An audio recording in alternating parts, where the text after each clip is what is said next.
close my eyes.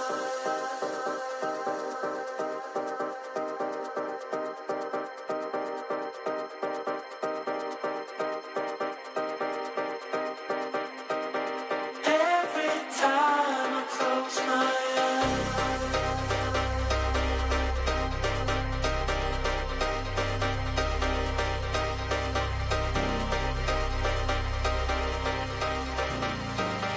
Every time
updates to ranked mode, some gunplay adjustments, the return of the black market, and a little boom boom while you zoom.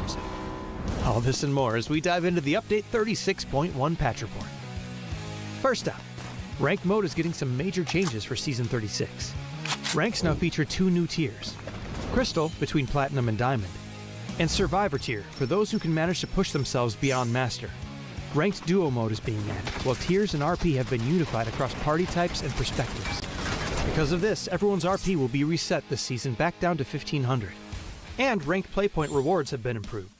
So drop in, rank up, and collect your new rewards.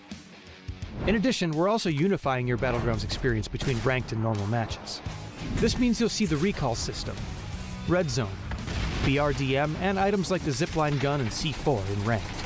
These are big changes to how ranked works. Be sure to let us know your feedback. Next up, we've got a couple of weapon adjustments coming your way. We've cut down the AUG's aim punch by roughly 50% and slightly reduced its damage, while the VSS and muzzle brake have been buffed. We'll be launching Gunplay Labs DMR Rebalance soon to test the reduced RPM and damage for DMRs. This DMR rebalance aims to strengthen the unique characteristic of DMRs and better differentiate them from SRs. So make sure you drop in and let us know your thoughts. PUBG's annual superstore, the Black Market, is making its return this update. Pick up a new Crafter Pass along with 4 classic progressive weapon skins and 6 chromas. Check out the upcoming Black Market announcement for all the details on how to grab these fan-favorite skins. We've also rebalanced the Red Zone a bit and added vending machines and destructible pops to Vikendi. And speaking of destruction, players can now toss throwables while driving and use handguns from the driver's seat in Watercraft, just in case you needed to add a little more rage to your road. There's a lot to dive into, so be sure to check out the patch notes for full details on everything. Update 36.1 is here, so stop by the Black Market, brush up on your ranked skills, and toss more out your window than dirty looks. We'll see you on the battlegrounds.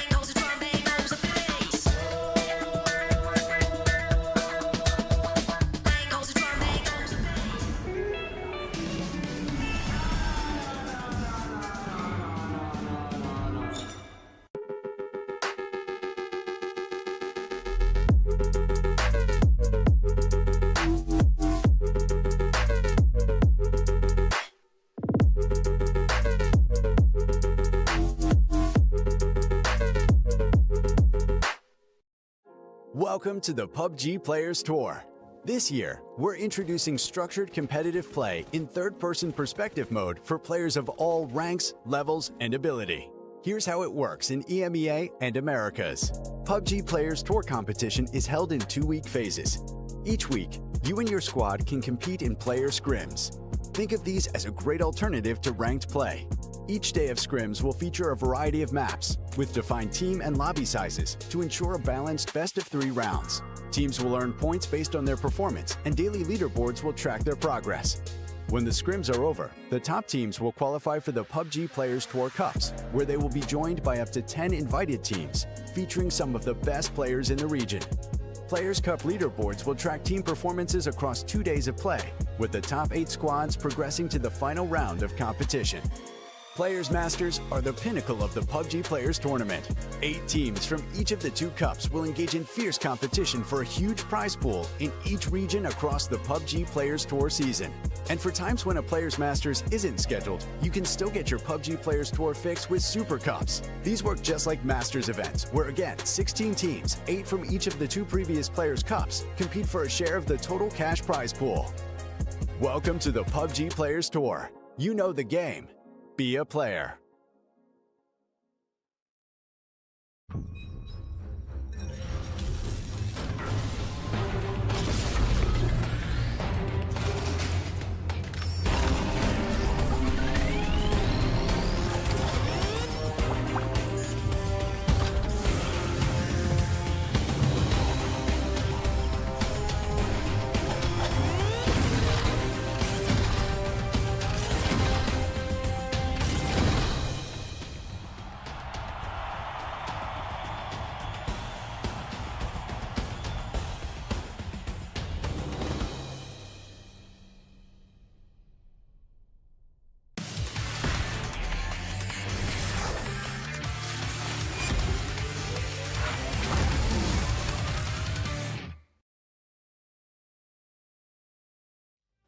Welcome back, everybody, to the PUBG Players Tour. It is the second Super Cup of this phase and the final opportunity for 8 teams to secure their spot in the Masters for that $20,000 prize pool. So very important night ahead of us tonight.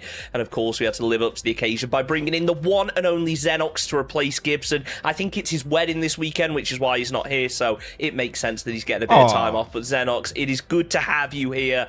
I'm excited to be casting with you again. Second time we're seeing you on the Players Tour now.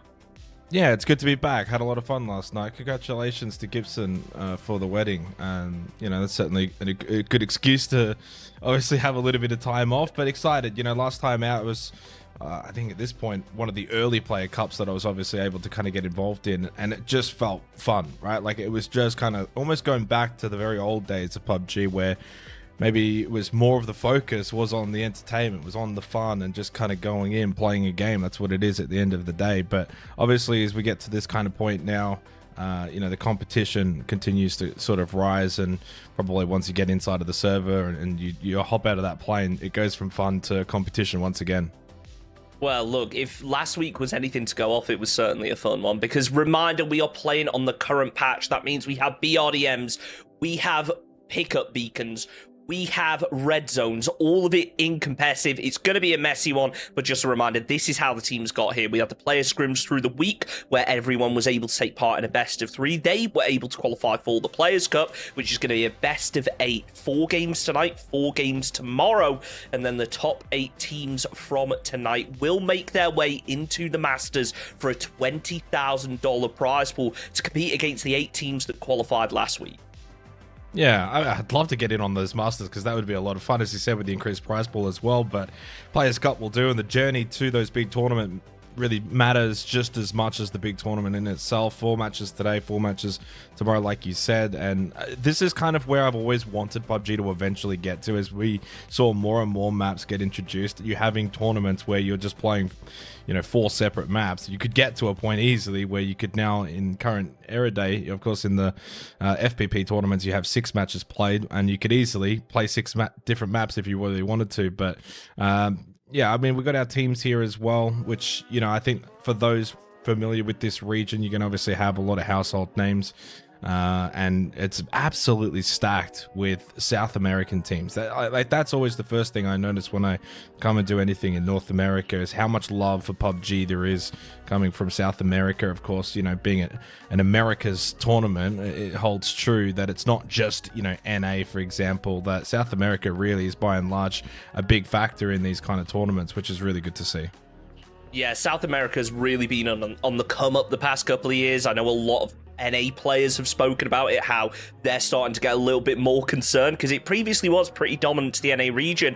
And look at the teams that have qualified. Half of them, more than half, sorry, are South American teams. Of course, Alcudia, Liquid, and Falcons. There are NA teams. The rest of them are South American. So if that's not proof that South America is on the come up, then yeah. Two of those NA teams are basically just Australian teams anyway, if you think. Well, they've got to get the imports, haven't they? No, but you're right, and it's really good to see, and it's just going to make it an absolutely stacked Masters to see who can get there. Of course, today and tomorrow, it's going to be very fascinating. A little bit of money for this Players Cup as well, so the added bonus for those that do make top 4, but ultimately it's you know, it's going to be quite intense. Anytime you have these kind of qualification matches, there's so much on the line in, you know, so few games, which puts a lot of emphasis on starting well today, getting off to a good start. You know, if you can end today in a really, you know, sort of top 4 position, sets you up beautifully then going into tomorrow. Yeah, it's going to be really important. Get into that top 4, solidify your spot in the top 8, and we are going to hop into Miramar for game number 1. And as we get into it, we should probably talk about some roster changes. I spoke about them on stream earlier, but I want to speak about them here as well for anyone who missed it. Some big names moving around. The first one, the big one, I think for the majority of people who have watched the Players Tour previously, Kawazine has left Team Mira. He has now moved over to Furia, at least for this Players Cup. So that is an absolute huge change. Haven has now moved from Furia over onto Team Mira. So Kawazine, consistently the top player in the lobby, moving teams. I wonder whether he's going to bring that success that Mira have had over to Furia. Yeah, I mean, it's always interesting when you see these kind of player changes. I mean, like, in theory, all of the many Players Cups that have kind of happened over, I guess at this point, you could almost say the last couple of months, in some ways, it's almost like this repetitive ongoing tournament, but then certain Players Cups are going to have players on different teams versus then, you know, the next couple of Players Cups later on. I think player change is always fascinating too, because you got to always think about how much time have they really had on a certain roster playing with the certain teams. I'm not necessarily as privy when it comes to the Americas region and who knows what and things like that. So I'm not going to say whether or not that's going to be a move that's going to click straight away. But I'm just talking on the general basis, Chunks, where, you know, you think about roster changes, how much time do these players have with those teams and how much synergy gelling are you going to get straight away? This might just end up being the kind of cup where for those two players in particular, kind of moving rosters around, where it's just how do things go? It's day one today, 4 games tomorrow. If it, you know, if this particular Players Cup and maybe it doesn't gel, that's fine. The next one it probably will. So you can almost use it in some ways as like a glorified competitive scrim, which is the best environment practice that you're actually going to get.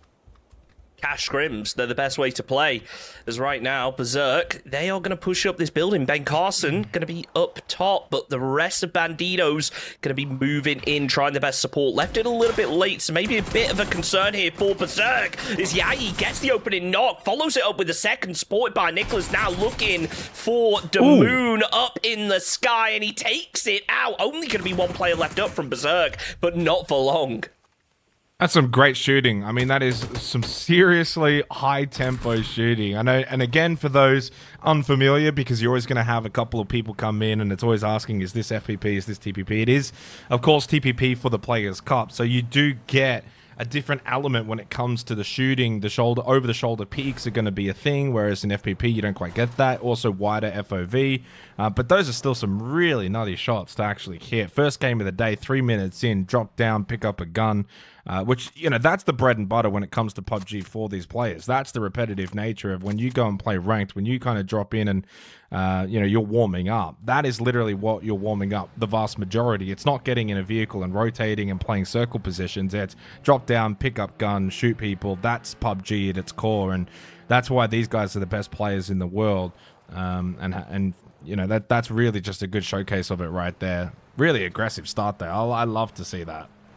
Amazing work. Just a reminder, on the note, we are in TPP. Obviously, if you guys haven't learned from now, then it must be your first time watching the Players Tour. But when we're spectating the players, we're also going to be spectating their point of view. So right now, Haven, he's driving in first person. Silly Mode, a.k.a. Flood, the next roster move we want to talk about, he's driving in third person. Why is he called Silly Mode? Oh, it's Flood, isn't it? What do you expect?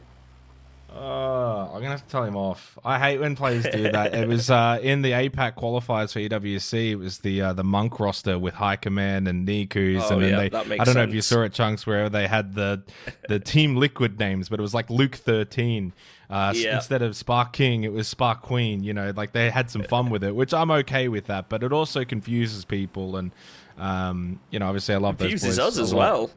But yeah, well, I mean, I was like straight away onto it. I was like, these guys are being cheeky, but it you know, I saw some Reddit threads pop up. It was like, is Team Liquid playing in APAC? And it was just like, oh god, you know, it's like, who's Silly Mode? Who's that? You know, people come in, they don't have the backstory. You know, we're saying it now. It's like, well, Silly Mode's Flood, but what happens in 10 minutes? Someone's gonna be like, who the hell is Silly Mode? You know, so. That's always it's a little pet peeve. It's my little nitpick, you know, being a broadcaster, Chuck. So it's like you have to understand it from a viewer's perspective first and foremost, and the viewers, of course, the fans are the most important part of these shows. And so if they're a bit confused, that's on the players. You know, he's just having some fun because it's silly old Flood. It's live server, isn't it? What do you expect? Anyway, look, we spoke a little bit about Silly Mode, aka Flood, moving on to LG, but obviously that has meant a player has had to leave. So Gats, he has moved away from Luminosity Gaming, now going to be playing on Pure RNG. We saw them over in Picado. They managed to qualify through the player scrim, so that's going to be a squad to look out for. A lot of young gunners on that team. Yeah, I mean, it's always really good to kind of look out for certain teams, and especially when you have a couple of teams that have already kind of qualified as well for the Masters as well. I think you have got two teams, Team Mirror, 55 Esports. So how much emphasis do you really put on those two teams in particular in this Players Cup? Probably not as much unless, of course, they're just completely fragging out, which is very likely to happen, especially for a team like Team Mirror. But I think that for the teams that haven't qualified, you're going to put more emphasis on them, and you kind of look to like Luminosity, Bestia, Furia, for example, and then you got the young up-and-comers that you want to kind of keep an eye on. That's kind of the beauty of PUBG, is you got a lot to look at, and Haven's got a lot to look at here as well. Good headshot immediately on to Kira. Got another headshot tag as well, and the follow-up is amazing onto JMS. That is some tremendous shooting again. I tell you, I feel like I'm blessed this morning, Chunks, because last night, EWC APAC quals, it was maybe pulling the grumpy side out of me a little bit, just some mistakes and errors and things like that. But to start off here in the Americas, just the first 2 fights off the bat, just some clean shooting, clean positioning. Haven's played that well. He's playing the rock, doesn't over-peak it, peaks at the right time when they're close driving by. I mean, just really good PUBG to start today. Yeah, this is Team Mirror in a nutshell. It seems like whenever they have a Miramar game, they end up taking a Phase 1 fight, and they always end up coming out on top of it. And what I tend to see with Team Mirror is when they've already qualified, that's when they have the big performances, when they're just like, well, we have to get first because we're playing for cash now. We've already qualified. Pure RNG playing a little bit slower as potentially Dangerous start to rotate round. Penta getting ready to go for the peak, but not engaging just yet. It almost looks like potentially Dangerous want to play this dip, but they're continuing to drive, so they will move away. Penta getting ready to take the shots, but it's actually going to be Gats, I think, that tries to land the first one's nearly able to spin out PD.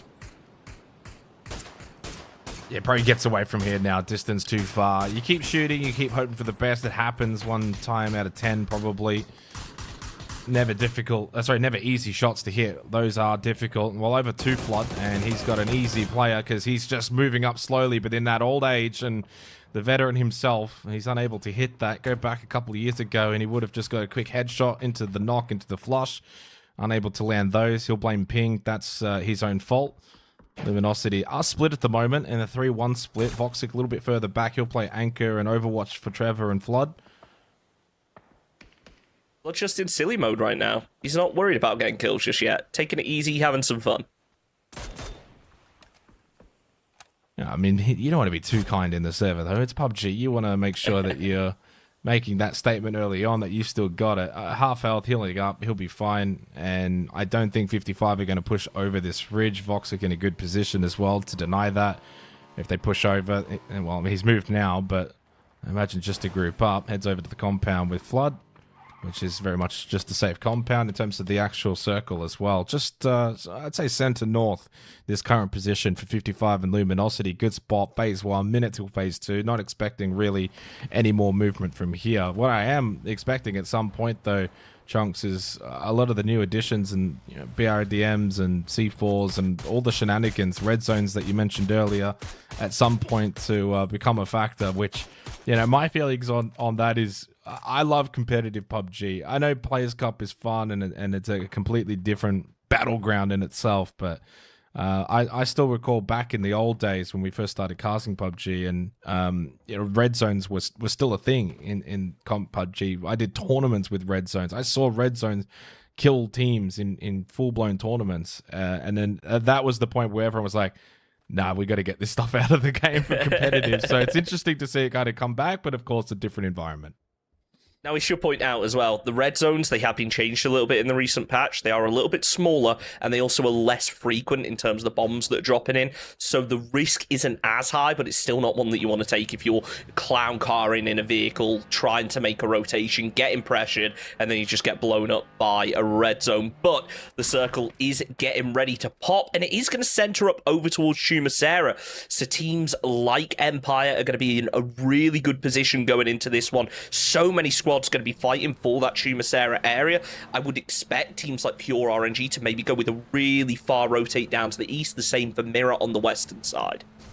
Yeah, it doesn't help out the teams we just saw before, 55, Luminosity. You go from kind of center north, and then with that south circle shift, you're now out of position, no longer prime real estate. Chumacera is also a bit of a trap. You feel like you want to send it into a city like that, but then getting out if it continues to go south, which at this point, being only Phase 2, could still be quite likely, is one that you've got to be prepared for. So you kind of want to almost wrap around Chumacera, and that's what a couple of teams are already doing now on the eastern side. Kind of want to wrap past it, keep going south, but then you've got more open fields playing the terrain. That's just the nature of Miramar, though. Got to be ready for that. for Adores as Infinity Void is going to lose a back tire, spin out, now driving backwards, seed swap and doing all the maneuvers. Unfortunately has a pretty good driver though to pull that one back up over towards the cliffs and away from the sightlines of Haven. Even in the TPP mode, he can't see them, and he goes for a tumble down. That's half his health gone. Not going to probably dissuade him too much though, and has a little bit of help from other teams. Rusher in and Pisadello able to kind of shoot down from above. One more frag grenade even after those first two that got thrown, and Haven is able to land that first nade onto Infinite Void, and the second one then gets the flush. Rush to win. They want to get involved on this, but they have such a strong position. I don't think they're looking to try and take it away as Fana takes down Ranked Phobic from Foradoras. That's another good live server name right there. As yet, Foradoras now in some serious trouble. Fuscatao going to be the final player left up in this spot. Pinned down in the corner. It almost looked for a second like Haven didn't spot him, but it looks like his teammate certainly has, as he is now pinned inside the smoke. The spray comes through. LFP finishes off the job, and Mirror yet again showing early game aggression with 5 kills on the board halfway through phase 2. Yeah, my boy Shimboy in the kill feed as well. That's an OG right there, as Flood's going to get knocked down by PS1 from 55. Of course, those two teams were pretty close by earlier on. Seems like they've both essentially gone for the slow creep in on the north side rather than the full wrap, and they've gone head to head. Also, 55 have pushed into Luminosity. Carrack is going to spot Bisla up close, going for the flash. He can do that. He's got a bit of cover behind him. Bisla can't push over. He went prone. That's just never going to be the right play, because then at that point, you've just got no real cover.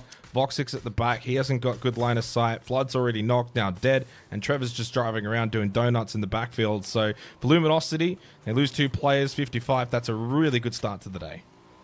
Yeah, unfortunate there for Luminosity. It looked for a second like Trevor was on the pickup, but Vox, he had a bike. He's able to get away from this one. They've got themselves a compound.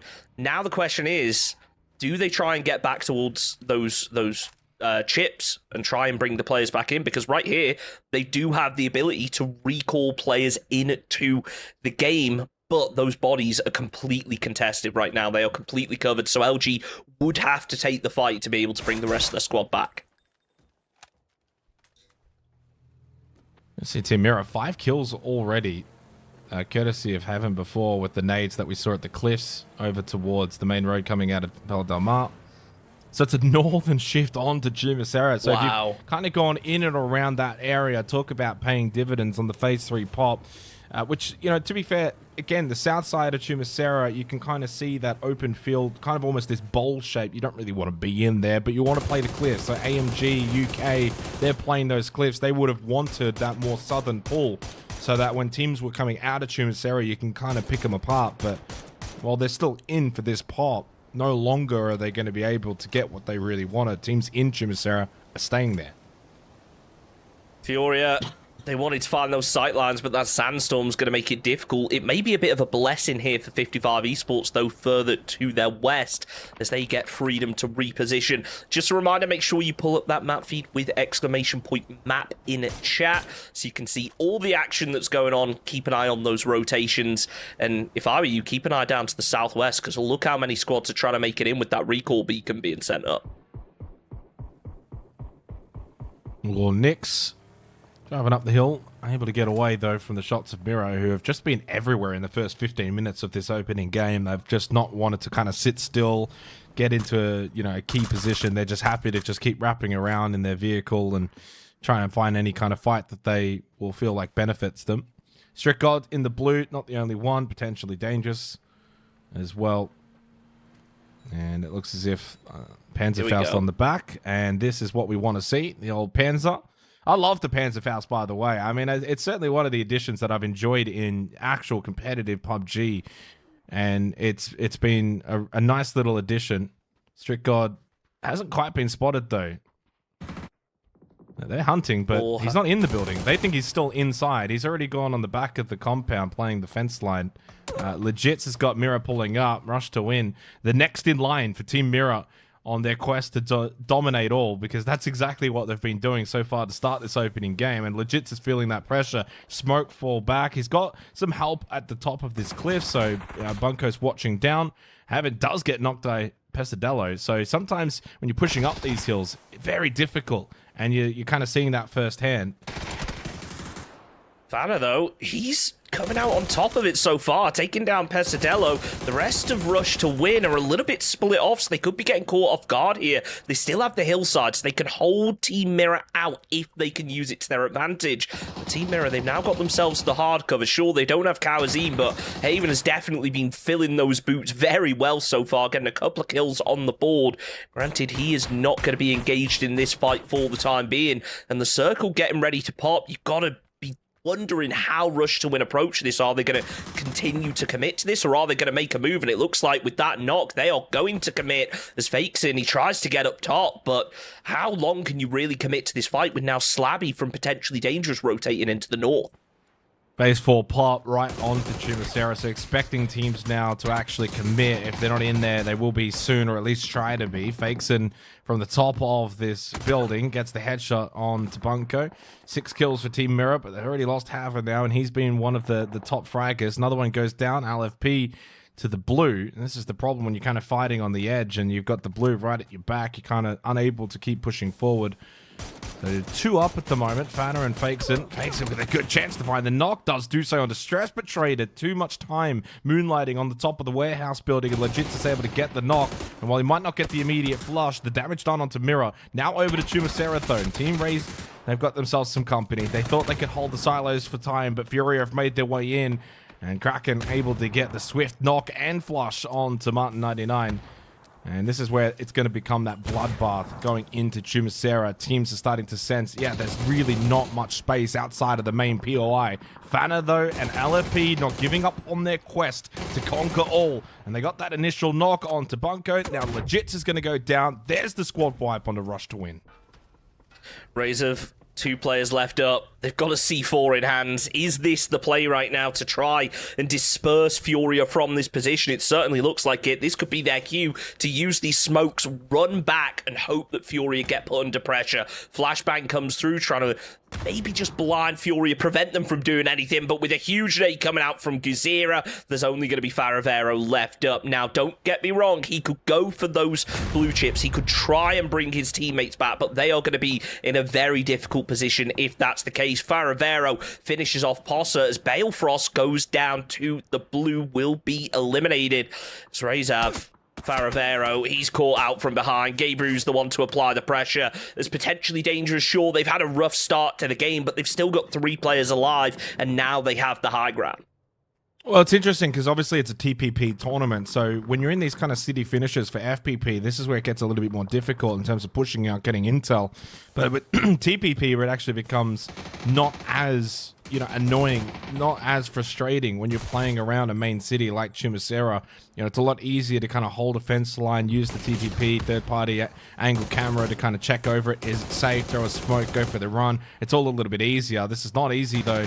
Unfortunately, Shimboy, Michael, both finished off. Well, not finished off, but both bleeding out, and I think they will soon be finished off once Poonage does get eliminated. Flash goes over. He peeks it too early. That's his own flash. And there goes Shimboy and Michael. Fana is going to collect the kills. They go to 10 now for Team Mirror in the opening game today, leaving just Poonage by himself for Empire.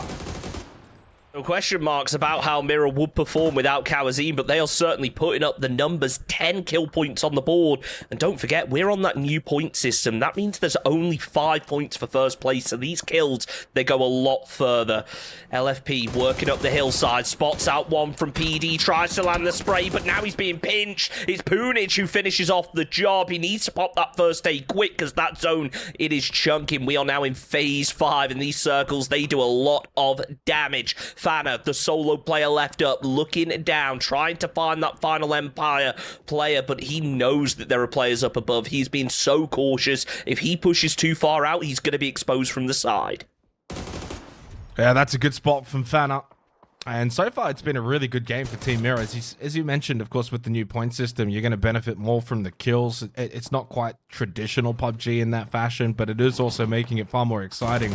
We're at the 20-minute mark, and there's only 28 alive on Miramar. I mean, that in itself is unheard of. It's just been absolutely total carnage, probably for the last now 10 minutes straight with non-stop action. And That's really probably what you want to see. And obviously, Girizera has got a nice little shield to play off here for Furia. 4 kills, 3 players up. That's fine. A lot of teams around them, though, but still decent position. Girizera doesn't have to worry about someone pushing over just to his left-hand side, which does alleviate some concern. As you can see, he's kind of panning over to Penarito over far into the distance with the blue now pushing in. He will be forced out of that fence, and I think Girizera is just trying to wait for the right time, although the vehicle is there for Penarito, so he doesn't have to go for a run, but still, obviously has eyes on this. Eagle eyes from the top. Lands a tag already immediately, and headshot as Cohen is going to be able to get the knock. Girizera does then get the flush. Good teamwork for Furia. They go to 5 kills. Still a really good position. This is really where you probably want to be for Chumacera. Just on the edge, you can then control your position. You don't have to worry about being dead center, playing around the buildings, and teams crashing and sending onto you. So this is a really, really nice hold. Yeah, Furia in a really strong spot, but if this zone moves over to the west, they're going to be in trouble because 55 Esports, potentially dangerous. They are posted up in the hardcover right now.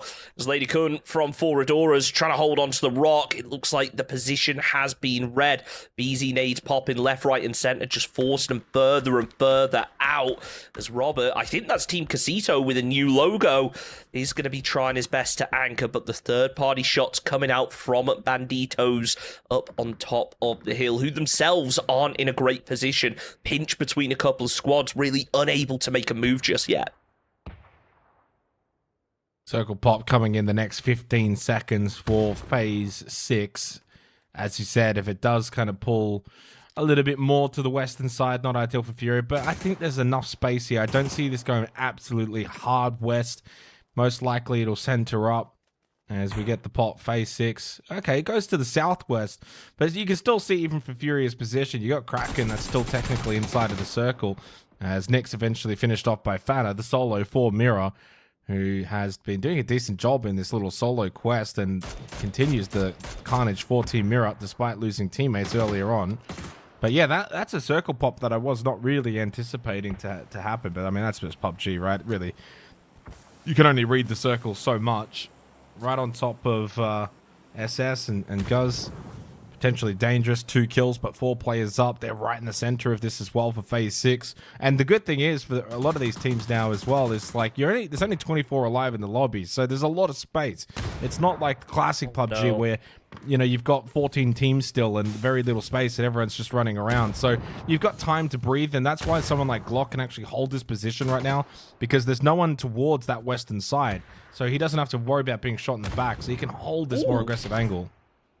I feel bad for Glock because he was in a really good position where he could have easily got 2 kills, but his gun just did not want to peek over the lip of that window. The Slabby opens things up with the frag grenade. Glock's still going to be looking around to try and find something, but he needs to be cautious because there's a Panzer inside and there's 2 players getting the revive, ready by the doorway. Sandcrow able to trade it out. Down goes 1 for PD. There's Gabriel looking to try and support, but the Panzer is huge, finishes off the job. Sandcrow getting the flushes as now Team Mirror, a team that was on a tear, continuing that momentum. 2 knocks from Vanna right now.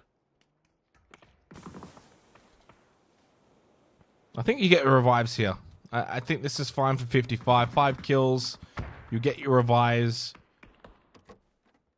At least Carrick's going to get back up. They're just going to wait for PS1. Glock low, so he has to heal. He can't be as aggressive right now. Mirror finally eliminated as Spanner, who was doing a wonderful job as a solo for, I think, the last 5 or 6 minutes at the very least. Samcrow now looking to get aggressive and push out of the building. Spams out. Flash, though. Smoke up. Can't really see. Glock is very much just sitting prone. Now behind the barrels. Has been spotted. Samcrow, 14 bullets left in that AKM. Has to make sure he hits the shots quickly. Does do so. And that's going to be potentially dangerous. Wiped out by 55. They get the spot as well. So it's the added benefit. You eliminate the team. 3 players up. Okay, you missed one of the revives because he was actually further in a different building. So that's understandable. But now you've got main prior position here, phase 6. 20 seconds till phase 7. It's not going to shift as much. There goes Trevor and Voxic. Good little run for Luminosity after losing 2 of their players earlier as well. And so they were at least able to get closer to that end game. 5 teams now, all that remains. Bicky Banditos with 5 kills, 3 players up. Furia is in there as well. And of course, as we just saw before, taking the main building, 55. And still 1 team out south. That's a big wicked pull, though, back up to Furia. They'll love to see that. They're going to be relieved more than anything. I got to say, of course, we see the coach in Trevor rocking the MP5 in Phase 6. That is just the coach play, isn't it? It's like when we see Gunnar rocking the M249, which, granted, has become a lot more viable recently. But yeah, Furia, they're going to be in a really good position. The same being said for 55. Now, they've dealt with potentially dangerous. Team Casito not going to be having the same experience right now. This is such an open area of terrain that they need to cross. And when you pop in those bright green smoke, it is like a dinner bell ringing. Squads are going to be looking over in your directions. Nicholas just caught the tail end of that Murado. Sam Crow trying his best to find something, but I would imagine things maybe slow down for a bit. Now, remember, we are still not in placement points. Only the top 4 teams get placement points, so these teams starting to play it a little bit more passively for the time being. Yeah, and I mean, there's also a lot more space and so much time. Down to 14 players at the Phase 7 circle, so you know, you don't really have the ability to kind of just quietly push up to someone, get close. There's a lot of distance and space here between these 5 teams. There's no one that's playing building into building. There's no one that's like underneath, or, you know, you got one team close by.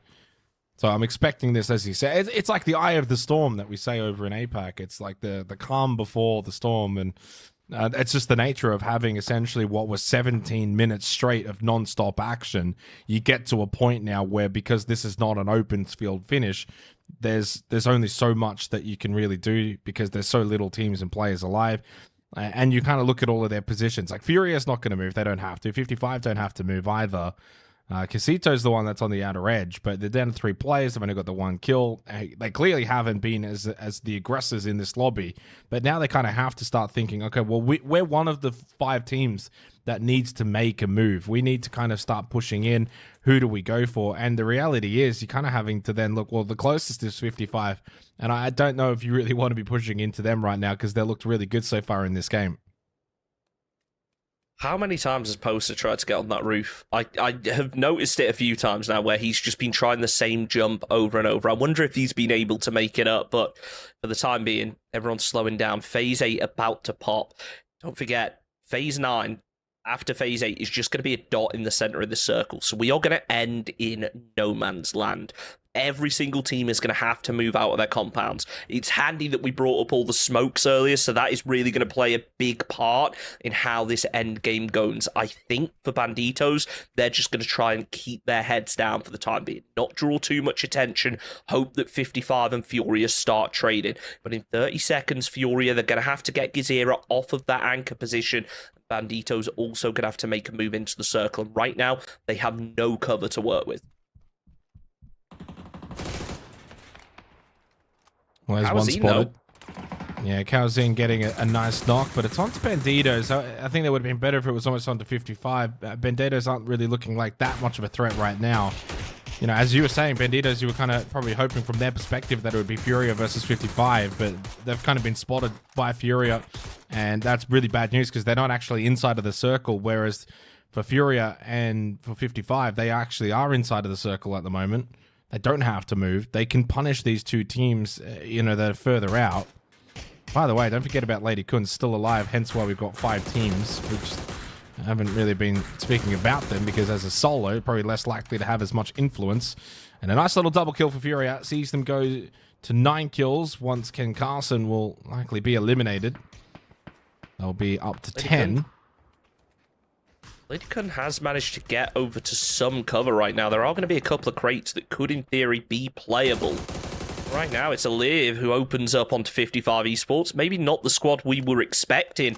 And this could be big for Fury. If 55 Esports get distracted, take one more knock, they may actually decide to push this, even though they're in what is ultimately a very strong position in this zone. It could be the opening. And it looks like Kraken potentially preparing to make that run. Don't really have much of a choice now. You got to start moving for certain teams. Phase 9 blue is starting to move in the next couple of seconds. NCLS is just holding on for dear life. That's the one and only first aid kit that they've got remaining, so they're going to make the most of it once it does pop. Lady Kun does then pop up, find the kill onto Bran. And for Foradoris, that's going to be actually their first kill of this game, Chunks, right at the very end of it with a solo Lady Kun, who almost just eats that nade, lands just on top, past that pipe. So we go top 4 now. Placement points on offer. As Tiny starts to push out, immediately knocked down. Same with Karak, that one by Robert. So Casitos and Fury are both looking in the direction of 55. One in front, one from behind. Lady Kun pops up, now back down. And Furia are very much well placed to take out the opening game today.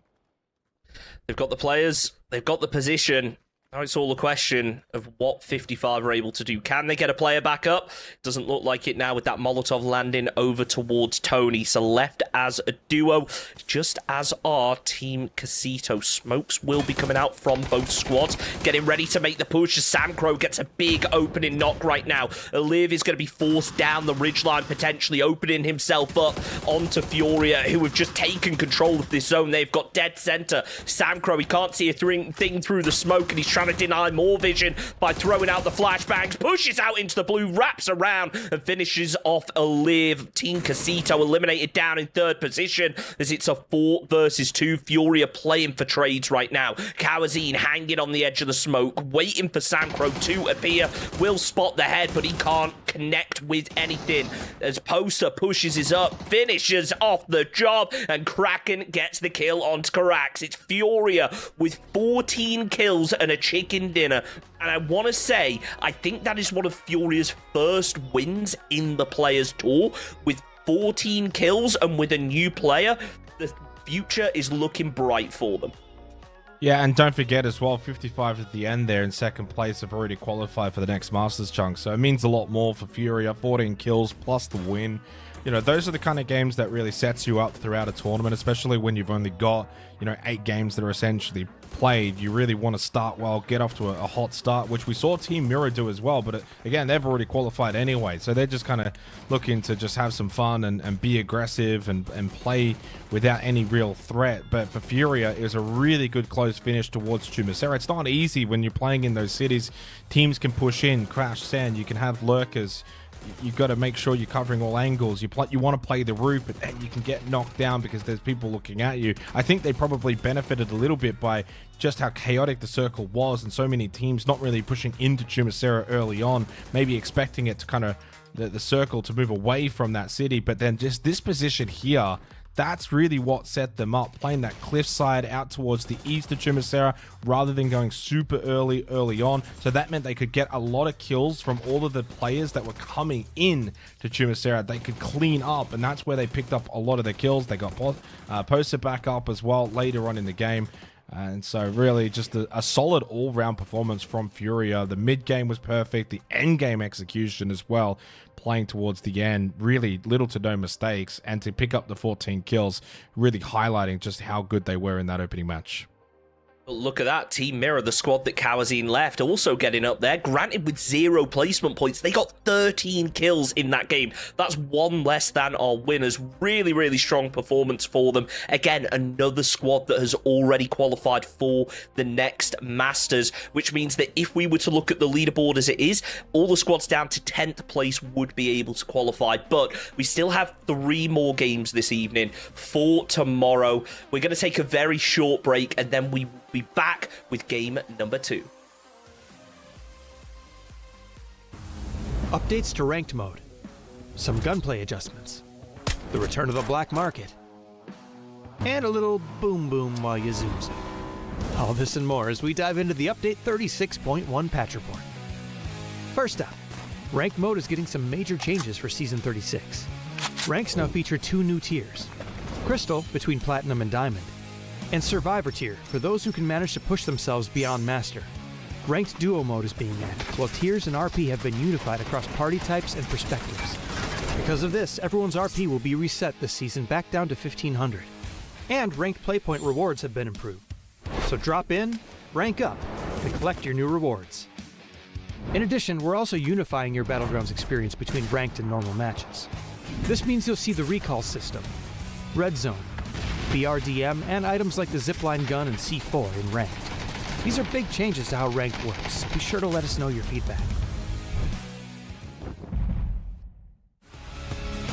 Next up, we've got a couple of weapon adjustments coming your way. We've cut down the AUG's aim punch by roughly 50% and slightly reduced its damage, while the VSS and muzzle brake have been buffed. We'll be launching Gunplay Labs DMR Rebalance soon to test the reduced RPM and damage for DMRs. This DMR rebalance aims to strengthen the unique characteristic of DMRs and better differentiate them from SRs. So make sure you drop in and let us know your thoughts. PUBG's annual superstore, the Black Market, is making its return this update. Pick up a new Crafter Pass along with 4 classic progressive weapon skins and 6 chromas. Check out the upcoming Black Market announcement for all the details on how to grab these fan-favorite skins. We've also rebalanced the red zone a bit and added vending machines and destructible pops to Vikendi. And speaking of destruction, players can now toss throwables while driving and use handguns from the driver's seat in Watercraft, just in case you needed to add a little more rage to your road. There's a lot to dive into, so be sure to check out the patch notes for full details on everything. Update 36.1 is here, so stop by the Black Market, brush up on your ranked skills, and toss more out your window than dirty looks. We'll see you on the battlegrounds.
Welcome back to the Players Cup. Game 1 is done and dusted. Miramar is out of the way for the evening. Don't forget, it's a best of 4, so we're only playing 1 of each map this evening. The same again tomorrow. And Furia stole the show with an impressive performance. But again, Team Mirror taking early game engagements, not taking their foot off the gas, getting a lot of kills up there. So definitely 2 strong squads to look out for the rest of the evening. Yeah, absolutely. I mean, it was a really fast-paced opening game, and I mean, I guess it's a fast-paced tournament, and even the broadcast is fast-paced. We're not that long until we get straight into Tago, which is really good. I think that's what you want in PUBG broadcast, is that snappiness. You want the games to be rather high octane. You want the game 1 to finish, and then you're pretty quick into game 2. You don't want to be sitting around and having, 10-minute breaks and things like that. But Furia, I mean, again, as we kind of said before the break, really tremendous performance in terms of just their ability to hold a key section on the edge of Chumacera and then make the most of it, eventually push in. You're getting these kills. Nothing's more disingenuous when you see a team kind of win a POI finish with like 2-3 kills just because they got kind of feed. That was not the case for Furia. They made the most of that position. They played it really well, benefited and played off, got kills, and it sets them up nicely now to qualify for Masters from here. Like in an 8-game tournament, if you're having a 14 kill win to start, you've set your pace, you've set your tone. You only have to do so much now in terms of the remainder of the tournament. There is one thing that I want you to see tonight more than anything. I want to see you get some experience with these BRDMs, because obviously PNC and everything, that's all going to be on this patch, so it's kind of giving us a preview into the future here, and it's certainly going to be an exciting one. So we got the BRDMs, if anyone wasn't aware last week. We've got the C4s. I think everyone by now has seen that clip from Roth where he threw a C4 onto the buggy, kamikazed himself and wiped half as a squad. So we'll see if that repeats. And right now we got a very southern playing path, which is something we've seen a lot of in the Players Tour, those really southern circles over here on Tago. And yeah, that's not the way that you want to start if you're Fanner, but you can always pick up that blue chip at least. Yeah, which we saw that a little bit in the opening match as well. I mean, I'm always a very candid commentator, Chunks. I don't beat around the bush, but like for me, I think PUBG, what has always been the best thing about it is that if you die, you're done. I don't think there should ever really be the ability to get back in, but I think when you're going to have different kind of tournaments, and this being Players Cup, TPP, you have new elements that are being introduced, things like that, it's fine. It's just other elements to the overall core PUBG esports ecosystem where even things like BRDMs and C4s, and you kind of go, oh, do we really need this? But you know what? even me being someone that's more on the vanilla side and likes the OG nature, it's been like 7-8 years now. Like a little change up and a little freshen up's not the end of the world. And sometimes, you know, these additions, like when the Panzer came in, I was like, nah, why do you need the Panzer? But I love the Panzer now. You don't see it that often enough anyway that it makes a super big impact. But you know, I think having little additions just keeps the game fresh enough throughout what's now been a rather long journey. I think one of the things that I've noticed when I speak to competitive players is that the blue chips aren't actually that big of an impact on the game. Sure, you can bring players back, but if you get to like phase 5, phase 6, you're not really going to be able to balance that efficiently because you lose your priority in terms of getting into the circle. You're not going to be able to get those super strong positions, and you need to be able to balance that. Do we want to play as a 3-man, or do we want to play as a 4-man in a really weak position? And that's something that up until earlier today, I had never taken into account. But speaking to a couple of players who play at a really high level, they have all pointed this out to me, and the same goes for the BRDM. It's something me and Gibson spoke about a lot. If you're in a lobby and you've got a 4-man of tier 1 players all spraying at you, it's not going to last that long.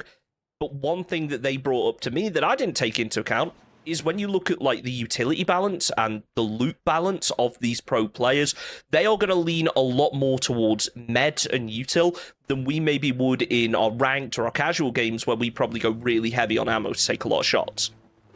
Oh, no. I'm picking up like 1 million frag grenades. Screw the ammo. I'm picking up the frags, and sometimes I end up having to, you know, juggle between it just to make sure I can have as many frags as I can possibly pick up. And like, again, I guess it's a mindset thing in terms of how much you value the utility pieces. In PUBG, like my value on smokes, flashes, and nades, it has to be at the high level. Man, Molotovs are the intriguing one because like they're really, really good. The way that they spread, push players out of position, for example, but they can be a little bit more finicky to actually land properly, and sometimes don't always have the most uses in comparison to the others. But yeah, I mean, it's an intriguing conversation that you're able to have regarding things like the BRDMs and the blue chips as well. And I agree, absolutely. By and large, when you're getting to, you know, phase 6 onwards, you're not always going to be in that position to make the most of it anyway. And I think when it comes to competitive PUBG, if you're having early deaths, like in the first, say, 10, 15 minutes, and you do have an opportunity to bring a player back, you then have to, tussle with that thought. It's like, okay, do we have to play in a worse position to get this person back? And then from there, it's like, well, is the benefit really worth it? So, you know, it also depends on, you know, where the blue chip system kind of is as well, as the BRDM pops on down for Yay. And even this as well, I mean, it's like, I think this is like the intriguing one for me, because I need to see it in action. I can't talk about the BRDM until I actually really see this in action. So now I really want to see, you know, in a competitive environment, how much impact does it really have? Is it overpowered? Is it a nuisance? If it's like kind of just a nuisance more than anything and teams are able to manage it, then I think its place in the game is fine. As long as it doesn't come in and it's, you know, the super overpowered thing, it's like you get the BRDM and with that it's almost like a halfway to winning kind of addition, then I don't like that. But then you can always fine tune it, tweak it. If it just ends up being a bit of a nuisance and you kind of play around it, then that's fine. One thing I would say about the BRDM is you don't want to be stuck in a shack if there's a BRDM about, because we've all seen the clip from Pixel where he reversed into a shack and the player was trapped inside. So that is going to be one that I would love to see again. Granted, it's got to be very frustrating for the players. And you spoke a little bit about nade usage. I do want to go back to it. I think the BZ nade is a big addition as well. You spoke about the Molotov, and I feel like, in a way, the adding of the BZ nade has almost removed the majority of the importance for the Molotov if you're able to get that BZ nade, because it clears out such a wide area. Granted, not as quickly, but it's a really good way. If you've got a player on a rock and you've got players getting kind of off angles on them, you throw that BZ nade, they're dead. There's no getting out of it for them. Well, I mean, I guess it comes down to then the disparity when it comes to the loot. You know, the BZ nade, which arguably should be not as common as say a Molotov. Like I think that just comes down to Yeah. like Molotovs should be more common, BZM8's less common, but the BZM8 is better, right? That's the way that I would kind of balance that and say, okay, well then that's the differentiating factor. But you're right that the BZM8 kind of does what the Molotov wants to do, but yeah, a lot of the times better. And the way that we've been kind of seeing those get used, especially as well as clearing out smoke positions and say, well, sometimes you think he's in the smoke. Like you throw out a blue zone nade into that and he's kind of forced out of the smoke. Molotov doesn't always quite spread as far, and sometimes you can hold on the corners and stuff and stay within. So that's a really, really good, observation to think about sort of the power creep, if you will, when it comes to certain utility. But I think the Molotov certainly still has its place, but I think it's lowered a little bit on the totem pole when it comes to, your resources and how much you can carry. You're probably, putting the Molotov a little bit further down in comparison. Like even the flashes are so valuable. Like you want multiple flashes, clearing positions, pushing over ridges, either using defensive flash pops as well, helping out teammates. Flashes are so important. Like if you were to, I guess, kind of rank the 5 major utility, pieces, I think Molotov right now probably has to be last. Like, I genuinely believe that. That's not to say it's bad, but the BC nade's just naturally better. Smoke's so important. Flashes and frags, so important as well. Am I getting deja vu? Or did Mira res twice from the same beacon? I think they did, yeah. No, I did kind of notice that as well. Sorry, I had to bring that up because I wasn't sure whether I was getting confused or whether, no, they did just lose 2 players early. But again, when you've got those positions, you know that it's safe. Why wouldn't you use it? As 4 Happy Men's, they're not looking too safe right now with Rise up above them, but they're not really in a spot where they can get aggressive over this ridgeline. It's just so open. Oh, absolutely. You don't really have the ability to push here. I gotta say, I mean, like, it hasn't really been that chaotic right now, even with this kind of circle, which does feature a little bit of the Northwest Island here in Tago, and it basically becomes kind of just unplayable, right? So I'd say like a solid 15-20% of this zone phase 1 is unplayable. And the old Bolty, the old Car 98, and that one actually does land a body shot from Fisher. I think that's actually kind of like going back to, if you even go back to the old PUBG days, right? The power creep with the DMRs, and when you kind of saw more additions of DMRs come in, the fall of the Bolty usage, and then it kind of came, every region kind of had this cracked out Bolty player, whereas in the very, very early days, Bolties were far more prevalent, and then even in the, like 2019, 2020, 2021, then it just subsided completely. So PUBG's always had this kind of power creep and changes in philosophy on meta and gun usage and utility usage. It's always been a thing. It's always been around ever since the early days.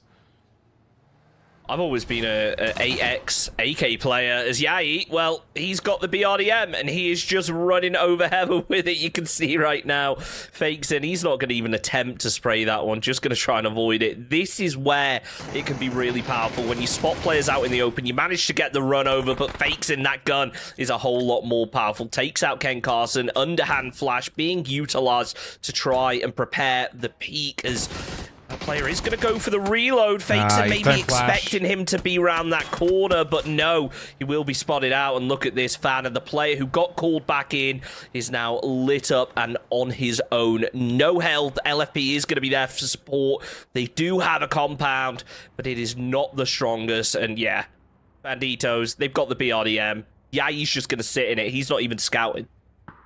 I wonder if Fakeson went for the flush to deny the info gathering from a down player more so than just trying to confirm the kill, and maybe anticipating rather than the angle itself being rather closely held, that he kind of kept falling back. So you get the flush and then you can go back, play the warehouse, less information for the other team if I want to kind of give benefit of the doubt. But in that situation, when you have a pretty good idea that their teammate's going to be holding that angle, they're close by, you've seen them double flashed out, yeah, going for the flush just means that you're very easily going to get traded. So Team Mirror, it's been a very fascinating start for them with a double blue chip, now 2 players dead.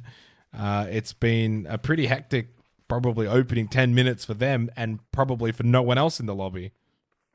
It's going to be a hectic zone as well as it shifts hard over to the east. We've got that river to navigate all the way down the middle. Mirror going to be pretty happy with their position, but not happy that they're down to a 2-man. In a way, they've had a 6-man squad this game, resin 2 players already.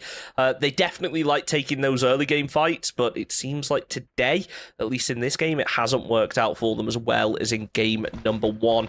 There is a squad over on the minimap I do want to talk about a second. We did see Bestia. They weren't able to get into the lobby for game number 1. They are actually going to be playing with Sneak Attack tonight, who is not a regular player for them, but he is very unwell. I spoke to him yesterday, and he is... yeah, he was bedridden yesterday, so we'll see how they're able to perform as now they start to get aggressive over towards potentially dangerous. Well, the red zone's getting aggressive as well for Terminal. This is actually a very potentially dangerous area right now with the red zone enveloping this entire area, and it makes it tricky. Do you think about continuing the aggression as potentially dangerous have another team crashing into this? They've actually defended it quite well against Bestia. The Panzerfaust from Slabby got a double. That's one way to deny the entry crash, as Vinny's going to stay down at the moment. They already lost Sneak Attack, and Zedo's going to get blown up by the vehicle. Only one player standing, potentially dangerous, have been able to defend his position incredibly well. Glock's going to be able to then now take the landing position, and DraftKings is the last one alive for Bestia, and he's far outside on the outskirts of Terminal. He's going to be careful of the red zone of the rock, and Glock now wants to get overly aggressive, looking to push this, clear him out. Does land in terms of the frag grenade and gets DraftKings quite low. 4 nades available here as well for Gabrix. He's a bit further away from being able to throw those to the distance of that rock. The red zone could do something really funny here, but no, it will dissipate. There's DraftKings, the final player left up, out on a rock. Not really much chance of making it out of here alive as the circle pops away from them. It's actually gone far to the east, but DraftKings has actually been able to run away from the rock. Going to try and hop in the Dacia, but no, it's too late. Slabby spots him out, gets the spray, finishes off the job. It's potentially dangerous. They're going to have to make a rotate, and there's already Pure RNG, LG Furia, all ahead of them on this hillside.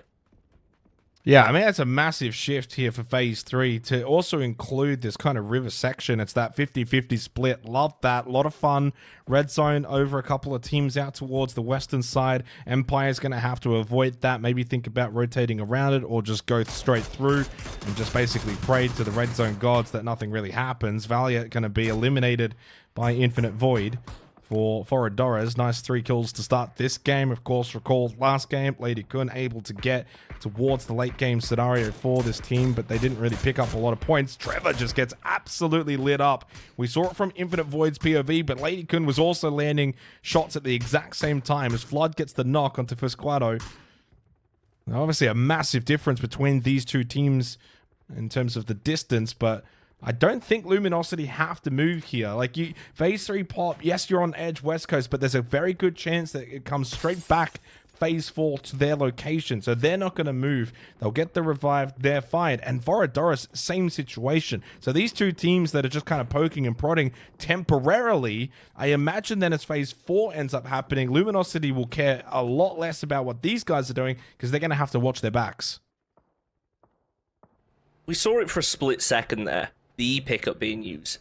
Empire sent Balefrost as a solo in the E pickup just for a few seconds to use the high ground to gather info as he parachuted in. So now they know roughly where they're able to rotate to, and they also know the position of Fury. It seems like legit Demons, not Lemon, is able to spot out some of the Forever players making their rotate, but not able to engage any shots.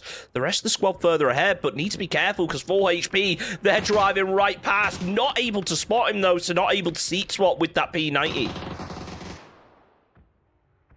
Lil Sui going to get knocked down by Zyko. Rush to win. Got involved in the last game as well on Miramar. No kills yet so far here. Sprayed out with the barrel though from Stress. Landed at least 1 tag, but the overall magazine unable to be that impactful by this point though. Yeah, Kira's just going to be off into the distance. See you later. 20 seconds till Phase 4. Got to keep moving here. Can't really stay on this edge forever. especially in comparison to what's going to happen over on that western side. You imagine it surely goes west here. Phase 4 pop. That's got to be the assumption for this current circle. I mean, there is a chance it certainly could go to the east side. It's maybe to the southeast. No, it is west, indeed, trying to get rid of as much as the water, but all it does is keep the water mostly in anyway. And this becomes this really open kind of area. You could see before when we're looking at Floridorus and Luminosity, those two teams look quite separated on this map, but they were actually able to see each other quite well because there's just nothing but open terrain between those two teams. So how do you even play a zone such as this? You almost now are forced into playing edge, wrap rotating, trying to pick up the kills. But in this kind of competition, that's what you want anyway, Chunks. If you want to try and get into zone here and you're one of those teams on the east, you have to take a position similar to what Empire has. Ideally, inside of the circle would be helpful. As, yeah, this ridgeline where the river is, it's absolutely huge, but it's so open from behind if you're not one of if you're not one of the late teams to get into it and there are still squads behind you, you're going to be in a lot of trouble. There's Rush to Win in a little bit of trouble. Flashbang lands a little bit short, so Pandorito able to trade it out, take down Bunko as Demon also falls. Aid usage being big right now as Molotovs land. RX Doctor takes down and gets the flush. Pandorito also getting one on board as Rush to Win rushing their way out of the lobby with 0 kills on the board. It's Forever that get the squad wipe without losing any players. Yeah, that's really clean, especially at this point in the game. Phase 4, we're getting towards the end game. To keep 4 players up there gives them a really good opportunity in the late game. Good cleanup here as well by Empire onto a Casino team that was just caught at the rock, couldn't really move, had no space. That's a cleanup as well that doesn't really lose anyone. Peek behind the tree, Ferrivero for Rezav. It's going to be a knockdown on to DJ here forever while they get one nice win. Now you got a tricky situation pushing out of the blue up this hill into Rezav. Not easy. Into the vehicle. Rezav as well on the move. They've still got a minute to keep getting into this next circle. They've got some time, a little bit of extra space, but they go clown car mode. Now we start rushing in. Panzerfaust v Panzerfaust, and it's a full send into the tree. 3 players down on the floor. PS1, though, he was able to just stay behind his vehicle, bunkered up with the Dorito and the shield, but as soon as he had to move, dead. And that kill feed is not getting any kind of break, no respite. It is absolutely lighting up because of this circle and how open it is. 39 players alive at the 19-minute mark. Give it 3 minutes, we'll be down to 20. It seems that way. Strickgord trying to land the spray onto the vehicle, but he just can't make it happen. As Faravero drops out, finishes off the job. Only going to be JMS left up. Can't throw the nade quite long enough. Never mind, he can perfectly place onto LFP. I thought he was going to bounce down the hillside. Smoke comes out for a little bit of extra cover, but Fana is still covering. He needs to get the heal. Don't forget Team Mirror. They were down to just a 2-man fairly early on, and Fana, well, he finishes off the job. Needs to stick this res because more players are getting ready to creep over that hillside. The circle, it's stuck over to the east, so Empire not in a terrible position here, even with Poonage going down. Rezav eliminated down in 10th as Banditos finishes off the job. Gats using the shield for cover, looking over towards Empire. Both these teams, I think it'll be a bit of a war of attrition, taking long-range shots towards each other. Yeah, I almost want to get in and start playing as well. This is what you want from PUBG, rather than running around and looking to find some bots down in the field somewhere. This is what you want. Non-stop action, fights everywhere, looking to your left, right, north, and south, and trying to figure out where the next, bit of action is going to come from. You don't have to wait because it's going to come to you. You got some trolls under the bridge. It's all open terrain. There's still plenty of players alive. Phase 5 pop doesn't really change anything in terms of the circle, locations. All it does is it now takes Luminosity out of their position where once Phase 4 they were in, looking pretty nice. Now they've got to move. Bizzler with a knock. This is absolutely like adrenaline surging PUBG so far, both Miramar and Tago, and it's been a lot of fun to watch. As Fana, you mentioned it before, Mira been down to 2 for quite a while. Lovely double knock from Fana. And Biggie Banditos are going to lose those 2 players. That's going to be 5 kills for Team Mira. Carson trying to help from the rock, but unable to land shots with the Dragonov. And so down to 2 now for Banditos as poor old LFP has only got the Dorito to hide behind for cover. Ken might be able to actually deny some of those points for Team Mirror if he can get the flushes, but it isn't looking likely as he focuses over towards LFP, taken down low, gives August the opportunity to close in, playing the ridge line. I think he's just outside the circle still, so he's going to throw out a frag grenade, try and connect something over on towards LFP, but he isn't able to, and that leads his teammate going down. The nade comes close, and it finishes off the job. Down go Team Mirror in 9th position. Now, don't forget, typically, that would get you into the placement points, but that is not the case tonight. Yeah, and Voradora still in that compound that we saw earlier. They have not had to move. No one's been able to get close to them as Voxic and Luminosity now need to move. They go wrap north side in towards Empire. Nade just falls short. Shimboy was finished off, but it was Zyko at the back on the flank, and now you've got more nades being thrown. Those ones connecting from Bisla and Flood. And that's going to be Empire wiped out in 7th. 6 teams now remain, but Luminosity did lose Voxic. Only picked up the 2 kills, so not a kill-heavy game for them. And Furia are on the rotate as well, further up the hill, backfilling in behind Luminosity. So now they are about to feel what Empire just felt. And there's the BRDM as well in the late game as Kraken's going to drive it on over. I'm sorry, Trevor, I don't think your Darcy is going to win this battle. He's got the jammer pack as well, so he could just chill out in the blue if he wanted to, as Kraken decides to move away from this one, not wanting to commit onto it. You never know when those nades are going to be able to connect as Furia continue to rotate down to the south, but they might be regretting that decision as the zone pops up where they just were. It looks like Kraken going to use that BRDM for a little bit of extra cover. Gazira holding down to the south. They're focusing over on towards Foradoras now, but Kraken spots out one from Pure RNG, and he connects with a lot of damage, as now they're going to have to run completely out in the open to get into zone, and that BRDM, that's getting ready to blow. Yeah, and that circle pop as well, going back up to the northwest. Lovely reprieve if you're Luminosity and Furia, because you were probably anticipating having to keep pushing further down this hill, which was not going to be an ideal situation whatsoever for Adoris. Not too, unhappy anyway. Their building is still in. That's fine. You've got the trolls now coming out of the bridge. As Zyko and Penta trying to lead the charge here. Gats playing behind. AMG still out towards the river as well. Trevor knocked by Infinite Void. Those 2 teams were going back and forth earlier. Mickey Bandito's down to just a Gus, and he's able to get the knock onto Unhappy. Can he get the flush as well? 7 kills. It's been a good game. Probably can't push over that and get that flush straight away. Broken Vest as well. There is one watching in Lil Sui as well. So if he does try to peek over that ridge, could get traded. 7 kills for Pure RNG, but Psycho knocked by a long-range nade by Lil Sui. And Picky Bandito's in the end. Gus actually ends up nading himself. Not sure what happened there, but they're out.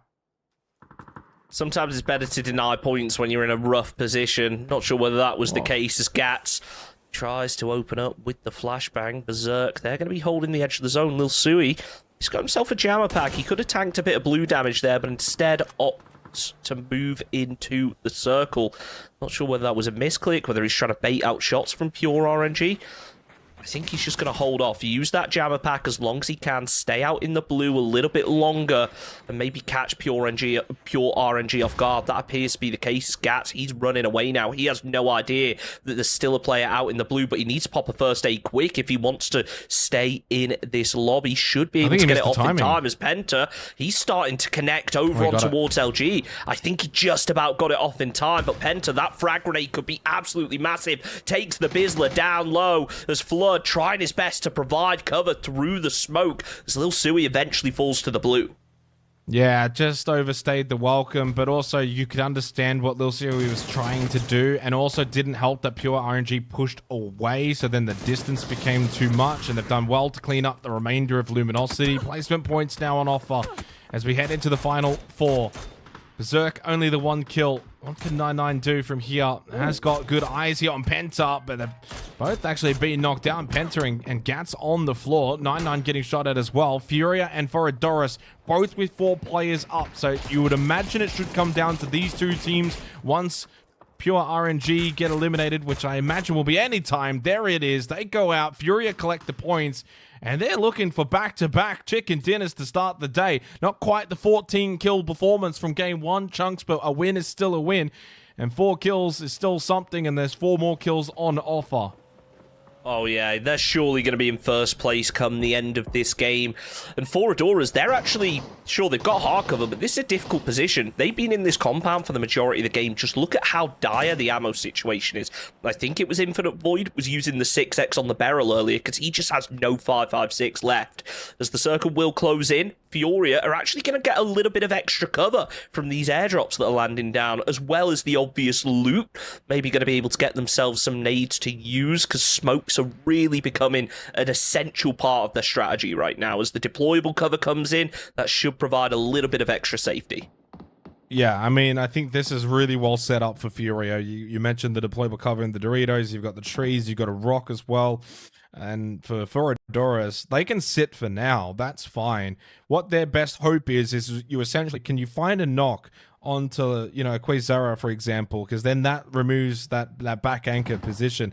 Quasara knows that he's got to make his way down that hill, play the smokes, group up with everyone else, because if he does get knocked, he's dead. Bit of help arrives, though. Get the pick up, get over to the cover. Now you got a little car fort. There is that knock from Lady Kun. Now, is that enough to push off of, though? Maybe not right away. The Lynx AMR able to find that headshot, but at some point, Adoras need to start getting prepped for this push out. Whether you do it now, whether you do it phase 9, it doesn't matter. You're going to have to do it. You may as well go on the knock. That's what they're thinking. But Pulse is able to get a nice one onto Fisquado, and that might just be enough to deter the potential push. But they're already halfway out on the road. At this point, it's really difficult to then fall back. Oh, what a huge nade, though, from Ranked Phobic. Triple nade lands, and that could be enough to maybe secure the win. Only Kraken is up behind the Doritos. And surely now, as he's outnumbered and outpositioned, this is going to be a huge steal for Adoras off the back of that nade.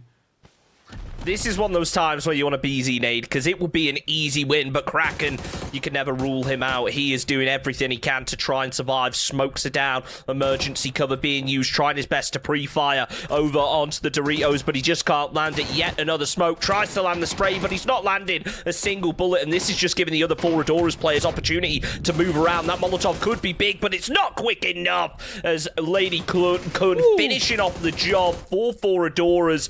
8 kills and the win. That is 13 points from their second game, taking into account a really good performance from Lady Kun again last game, making it into the late game. That is absolutely huge from them. Really strong performance from a squad that hasn't had the best performance so far in the Players Tour, but they are getting that consistency. They're starting to link things together, and this is what we wanted to see from them. Yeah, I thought that was a really, really good call. Once you get that single knock, that's got to be your moment to go. And for Adoras, it's not like, well, it's phase 7. We can still play phase 8 and then phase 9 and, you know, play super late. It was like, no, we got the knock. We need to go. And they understood as well with that car fort set up for Furia. If you can get close enough, throw a couple nades, that can be enough to win us the game, and that's exactly how it ends up transpiring. The smokes go out, they're patient, they wait, they get in, and then the nades just land beautifully from Ranked Phobic. Furia, I think they had still a really good game, and considering they won match 1, followed up then by a second place in match 2, okay, the kills certainly didn't quite rank up as much, but as you said earlier, regardless, yeah, so it was an unfortunate nade. Oh, that's rough. I was going to say, because like you mentioned, like, oh, you're denying, and I think, well, it's match 2. Like, who denies in match 2? You know, there's so much still to play for. You get 1 knock, 1 flush, that's 1 point. That goes a long way, but yeah, I think that for Furia, they shouldn't really be too disappointed with that ending. They probably will be. They'll probably think, man, how did we let them get close enough to get that, you know, massive nade off? But, you know, absolutely full credit to Adoras to having to push out of a building like that, crossing the road, even with smokes for cover. Chunks, it's never a foregone conclusion that you're going to be either eliminated or be able to get out safely. You just got to get a little bit of fortune, but you make your own fortune, and that's what they did. Really, really big game for them in match 2.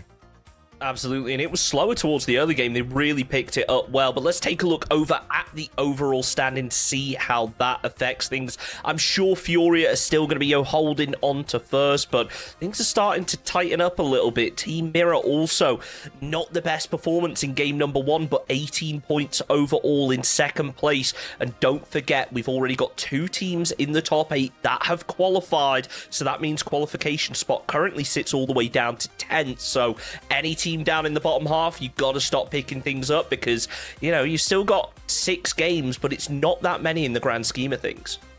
No, it's not, but fortunately, because we're down to 10th here and forever on 4 points, essentially, there's still so many games technically remaining. I say that with, funnily enough, 6 games left, Chunks. I say, so many games because we played 2, but there's 8 overall. There is technically still a lot of games left, but there's enough time for those teams, of course, to be able to still pick up the points necessary to make what is essentially, I think, from here going to be a top 10, because Mira and 55 both have started really well so far in the opening 2 games. Of course, as you mentioned, already qualified, so they kind of soak up 2 spots, goes down to 10th. So there's going to be, I think, more than enough opportunities to get into that top 10 for the likes of Luminosity down there. They're not that far away from it, right? They're not sitting there like, oh man, we got points gaps and point deficits or anything like that. So early days, but so far Furia, Forodoris, don't forget Forodoris had the solo in Lady Kun match 1. So that's 2 games in a row. You get the win, late game finish, match 1. So both of those 2 have been really consistent. Mira's been consistent, 55's been consistent. Good to see so far through the opening 2 games. Yeah, it won't be good for Agus, though, because he was in chat saying, oh, thank God my nade didn't get caught. We spotted it in the highlights. Make sure you let him know it, though. When you see him in chat again. I was like, straight away, I was like, that's not a denial. That's an unfortunate incident, but we didn't see it till the replay. Oh, well. These players now, they have a couple of minutes to go and rest up before the next match. And we are going to do the same. We'll be back in just a couple of minutes with game number 3.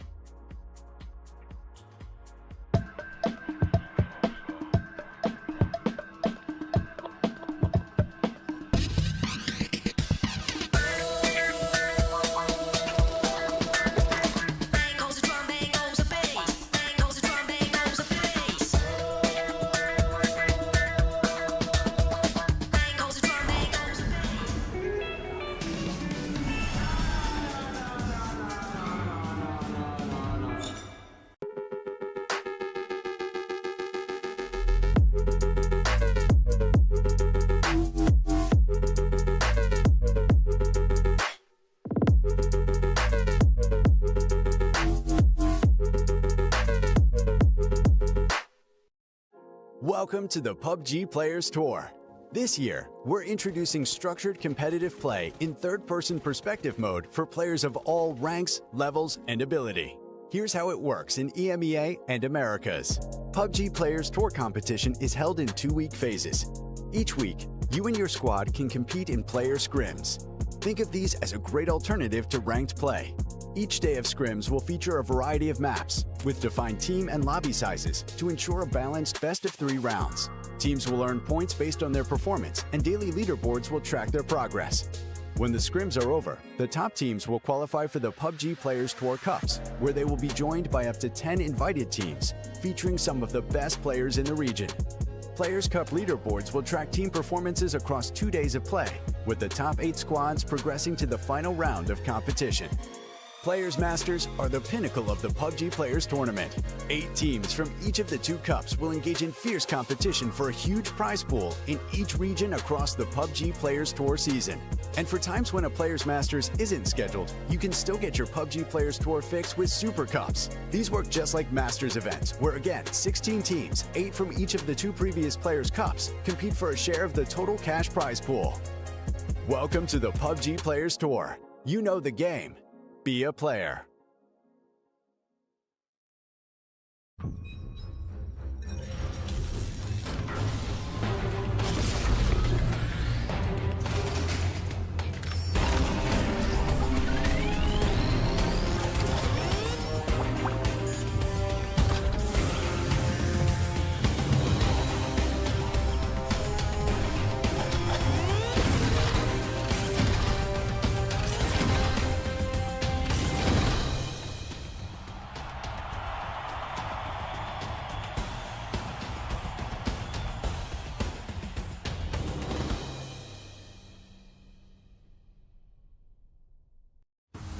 Updates to ranked mode, some gunplay adjustments, the return of the black market, and a little boom boom while you zoom zoom.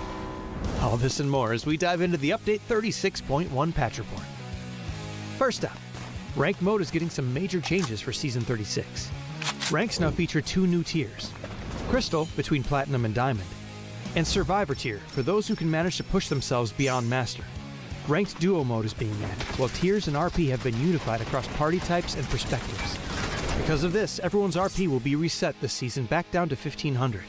And ranked playpoint rewards have been improved. So drop in, rank up, and collect your new rewards. In addition, we're also unifying your Battlegrounds experience between ranked and normal matches. This means you'll see the recall system, red zone, BRDM, and items like the zipline gun and C4 in ranked. These are big changes to how ranked works, so be sure to let us know your feedback. Next up, we've got a couple of weapon adjustments coming your way. We've cut down the AUG's aim punch by roughly 50% and slightly reduced its damage, while the VSS and muzzle brake have been buffed. We'll be launching Gunplay Labs DMR Rebalance soon to test the reduced RPM and damage for DMRs. This DMR rebalance aims to strengthen the unique characteristic of DMRs and better differentiate them from SRs. So make sure you drop in and let us know your thoughts. PUBG's annual superstore, the Black Market, is making its return this update. Pick up a new Crafter Pass along with 4 classic progressive weapon skins and 6 chromas. Check out the upcoming Black Market announcement for all the details on how to grab these fan-favorite skins. We've also rebalanced the red zone a bit and added vending machines and destructible pots to Vikendi. And speaking of destruction, players can now toss throwables while driving and use handguns from the driver's seat in Watercraft, just in case you needed to add a little more rage to your road. There's a lot to dive into, so be sure to check out the patch notes for full details on everything. Update 36.1 is here, so stop by the Black Market, brush up on your ranked skills, and toss more out your window than dirty looks. We'll see you on the battlegrounds.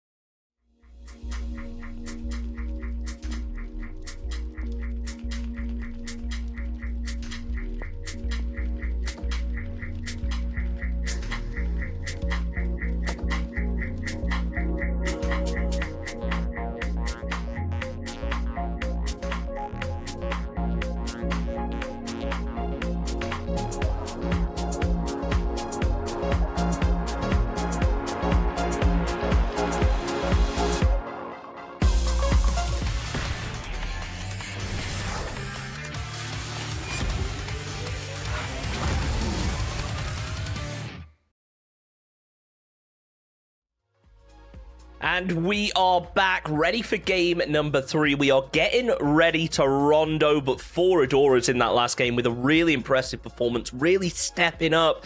The big question mark for me is, will they be able to do it again? Because we've typically seen with 4 Adoras, when they've qualified, they've been around like middle of the pack. It's been fairly close. I think the highest that I've seen them so far is 4th place in terms of their qualification. So I would really like to see them get up to the top end of things, get a strong placement tonight, and get yourself secure to qualify for that Masters, which, remember, is $20,000. Huge prize pool.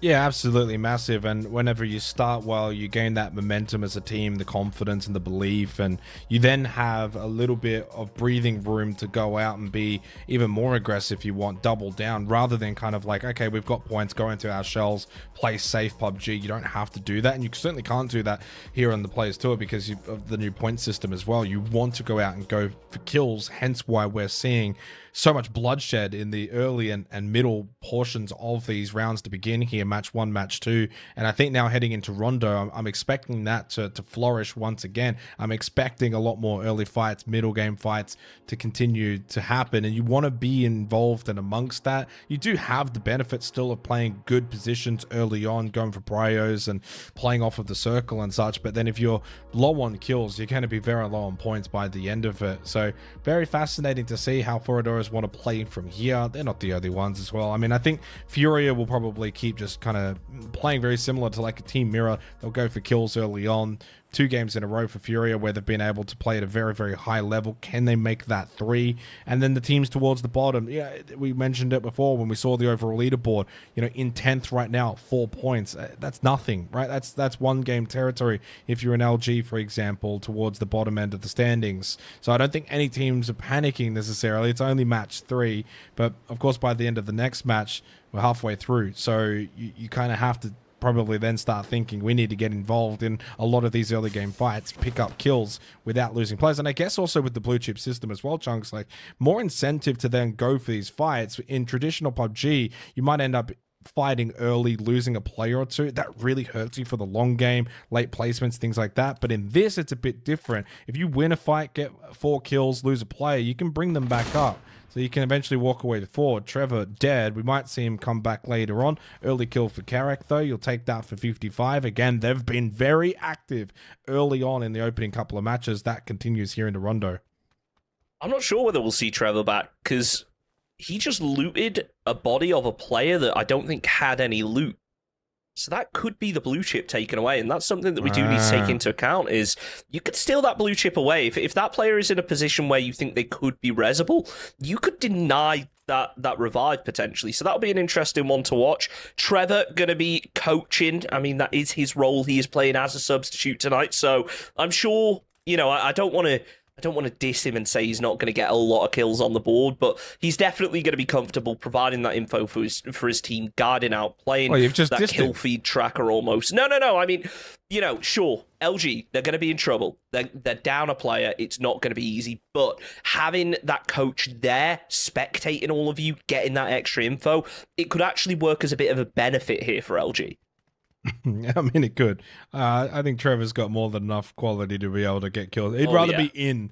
He'd rather be up and alive. But for Luminosity, not ideal. Obviously, 1 down early, and if that blue chip is taken, then obviously you're going to play in as 3. We also saw the circle pop as well towards Jiaotin over on the far western side. So that's a big circle shift for phase 1 from where the majority of teams have essentially landed. Looting, for example, you look at Forever over towards Jadina City. That's a long wrap rotate that you're going to have to play unless you can get an E pickup. So yeah, it's going to be a fun one, I think, actually, here for Rondo. Out towards the very far west, teams have to move early. Naturally, the nature of this tournament, you want to be fighting and going for kills early. So I'm almost anticipating probably some rotate fights that may eventuate towards the end of this opening phase.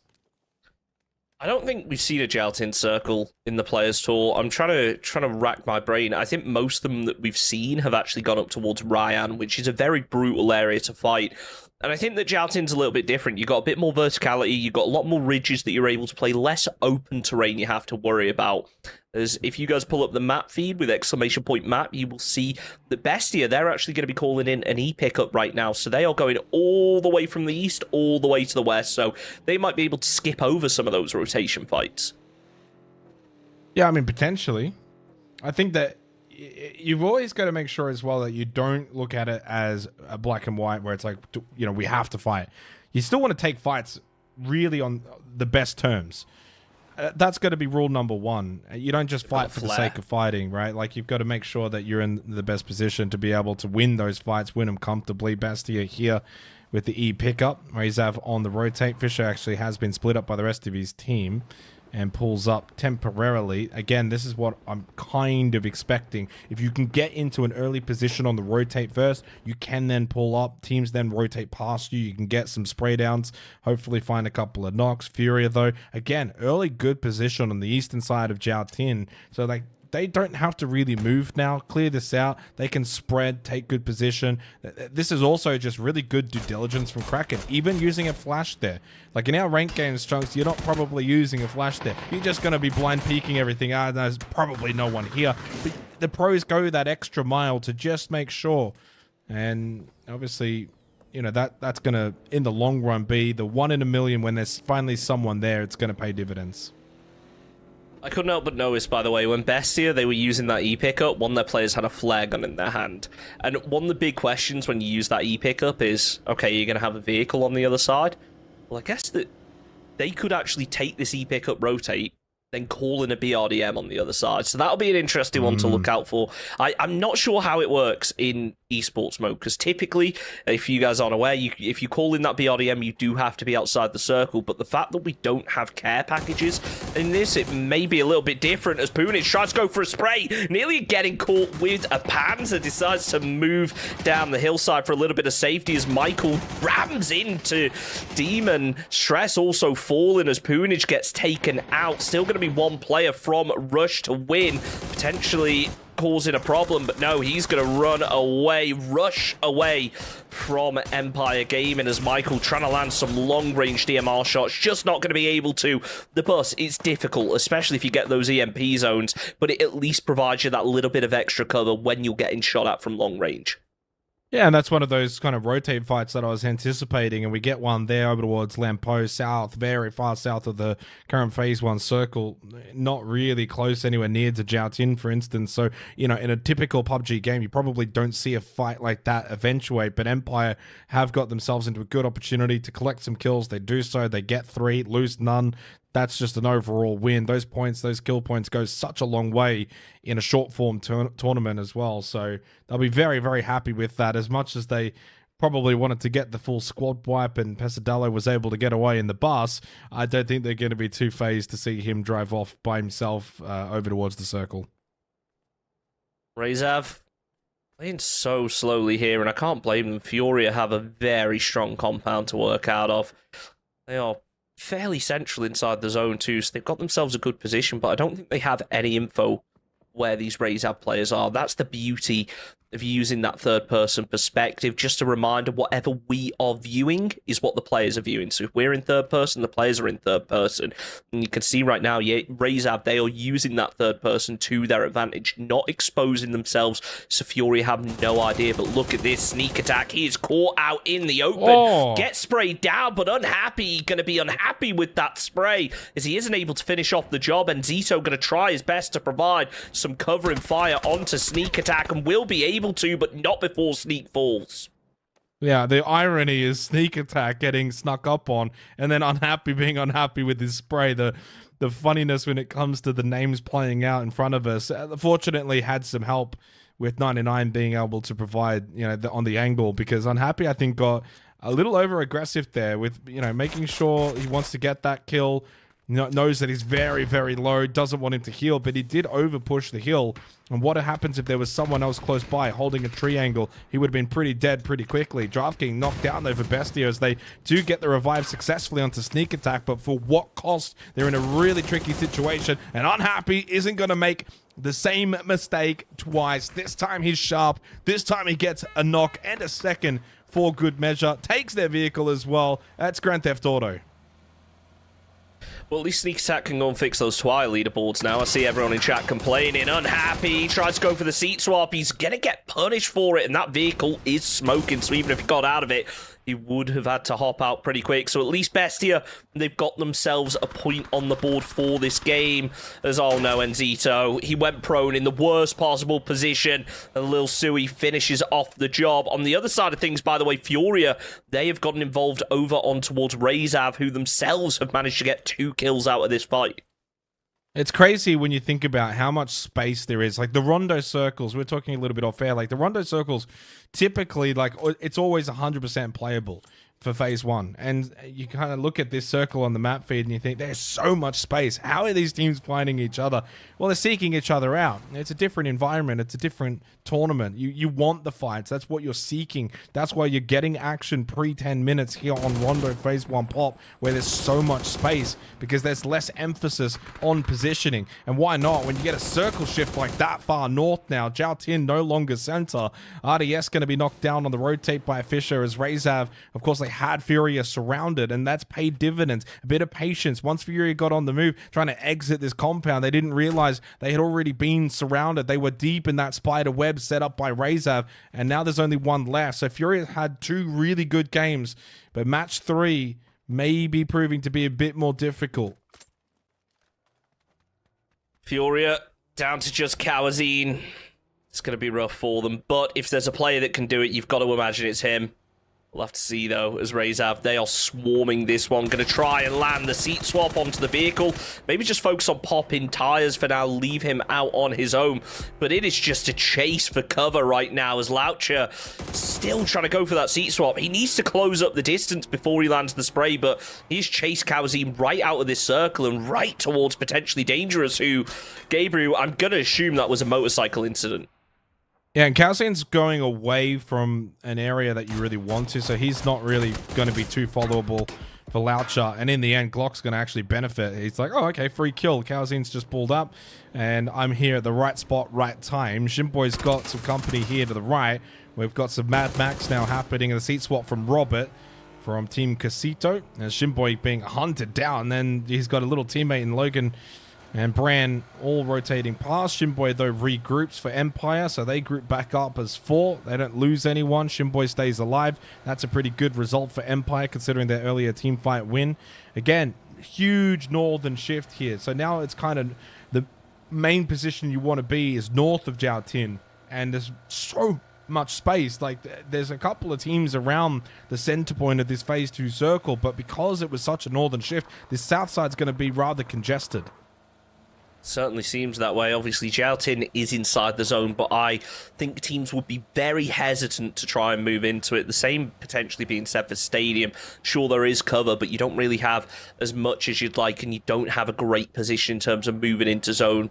LG, obviously, I think they dropped there. They're going to be getting aggressive just the west of it, but it's Team Mirror, who just before they clustered up in this position, had amazing control of the majority of that northern side of the zone. They're going to be using LFP as a scout. This is one of the things we keep talking about with the gliders, isn't it? It gives you so much info, and you're not that vulnerable as long as you don't tilt to the side and get beamed like he just did. Well, you say that. I was doing the APAC calls last night for EWC and saw, I think, about 3 or 4 glider deaths in one night, which is quite a lot. Yeah, it's insane how...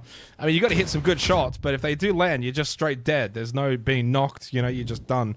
And I love the gliders. Again, another addition, I think, over time that I've really kind of warmed to and felt like it has a place in PUBG. It's not overly used, and it has a good use. That nade next to Samcro is going to explode. Yeah, with a really well-placed couple of nades here. Pica Banditos have actually been pretty involved so far now through 3 matches. I feel like we're constantly seeing them in fights. Gus, got to be careful with your nades this time, but he has no frag grenades. He's out of them. Used them all. Only the smokes to cover up the road, provide some cover. And CLS has also been knocked. Samcro finished off, though, by Yayi. We'll confirm their first kill point for Banditos this game, and this is just a straight scrap. That's a great spray from PS1. Really good switch on the obs to spot that one as Carson got lit up. Tiny's going to be able to confirm the kill. 2 now for 55 Esports. The Molotov lands on his head. The man's on fire. He's going to go down to the molly as Tony now in a difficult position to try and salvage this one. Yayi spots him out on the edge of the smoke, but he dips right in just as Yayi stands up. He will be able to finish off the job. Tony eliminated, and that's 55 Esports down in 14th, but Silly Mode, aka Flood, getting involved with the third party, will be able to find the knock, and I don't think they're looking too likely to get the res on that. I'm looking at the map as well, and Luminosity have got a nice little split right now where they're controlling a lot of the northern circle for phase 3, the phase 3 pop. Again, it's taking quite a lot of Jiao Tin out of this game, so I'm not expecting to get, you know, a main POI finish. Stadium still kind of has its like front entrance area in on the eastern side, but you can see the group up now for Luminosity coming to fruition up on the map feed there. And for Thoradorus, I mean, talk about center position. This could be 3 good games in a row for them, setting them up nicely to have a high finish in this tournament. Like, they're getting a lot done here today on day 1. Isadilo, not doing much right now, and it's probably for the best, because when you got a 4-man of Empire rotating, you got to keep your head down. They will make it safely past. Grabbing the hillside, trying to get a bit more info of what is going on up ahead as 4 Happy Bends. Kira, hoping the pure RNG will close up that distance. They can effectively use the Panzer. We've all seen how powerful it can be when used correctly is the key term, because you miss that shot, it's a little bit short. You're grabbing a whole lot of attention with the loud explosion, and you're not going to be getting anything out of it. Potentially Dangerous there, just going to use the most of the high ground now. As things start to settle, I imagine the next fight we're going to look towards is probably going to be Empire, as they are getting very close to full HP. Yeah, they are, but I think they're going to rotate past and coming out of the blue, so I don't think they're going to be able to see that fight, really eventuate. Looking for the revive here from Gus. Deep in the blue, 30 seconds till phase 4, so it is going to do a little bit more damage once it ticks over to that phase 4. Curious to see where this circle's going to go, because so far it's been nothing but shifts. It is actually pure RNG that Empire need to be wary of rather than the 4 happy men's. But they're going to have to just probably keep rotating here. Like, you don't exit blue, go straight into this fight. It's going to be just total carnage. But it seems like the pull-up, well, unfortunately, Valiant is just going to get a very quick knock. Shimboy, well, this is just not going well for Empire now. They had a really good start, picked up a couple of kills, won their first fight. Michael turning it around, though, against pure RNG. The Panzer does connect, got the follow-up as well. So that's 2 quick kills, and suddenly only 2 up for pure RNG. Wasn't expecting that kind of turnaround, but as Michael then gets knocked, it's only 1 up. Poonage is all that remains. Zyko gets knocked as well. There's the back push coming out from potentially dangerous, all kicking off towards the eastern side of this circle. Circle phase 4 pop centers up onto Foradora, so they're very happy for a 3rd match in a row. Poonage with a really well-placed nade onto Valiate, the former Empire player, now doing damage and finishing off his old team. 3 kills on the board as Empire will fall. Gabriel looking to find an angle, and I will clear up some confusion, Zenox, because this is going to be messy here. If you see XP, that's Balefrost, okay? If you see Balefrost, his name in the lobby, that's Chubba Bubba.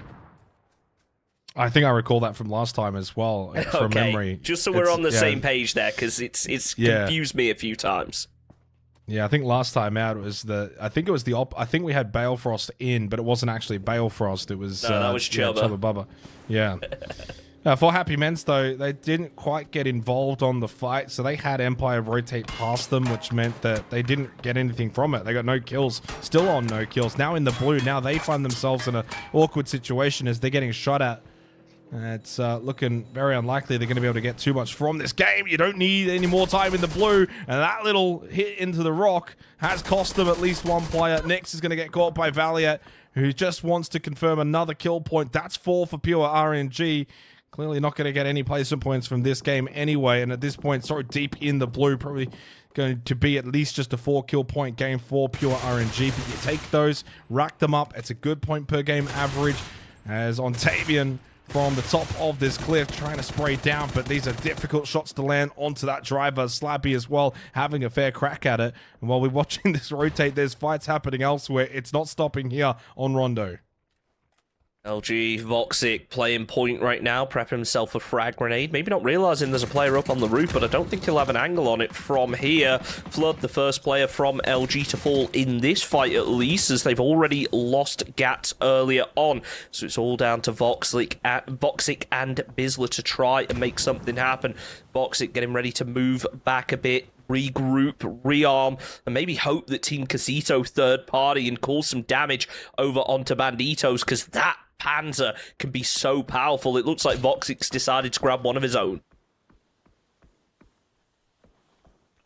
Only the 1 kill for Luminosity. That's probably been the rough point for them so far throughout the opening 3 matches. Not quite being able to get into good enough positions to be able to win fights on their terms, and not looking like this is going to be a good match for them unless Voxic and Bizler can do something crazy where they're completely outnumbered, though. Now Circle's moved away. Once what was a safe position, no longer. And Banditos have got the extra numbers. They're higher strength. Voxic's just trying to play the third-person camera. He's got the Panzer ready.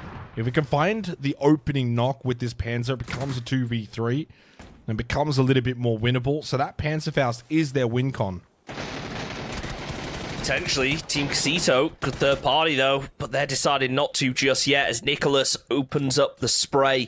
He can't finish off the job, but that flashbang's going to go straight through the window onto Bizzler. And look at this from Ken Carson, pre-firing the window, but there's no player there. Bizzler takes down one, finds a second to go with it. Voxic trades it out with the nade though, as now Bandito's down to just a solo, and the shotgun is not powerful enough. That is a huge play from Voxic. He will be able to get Bizzler back up into this fight, but Team Casito, they've been sitting by, waiting, listening to what's going on. They know that this team are weak and probably know they're down to just a two-man. So as soon as LG try and rotate, you've got to imagine Team Casito are going to be there to hold them out.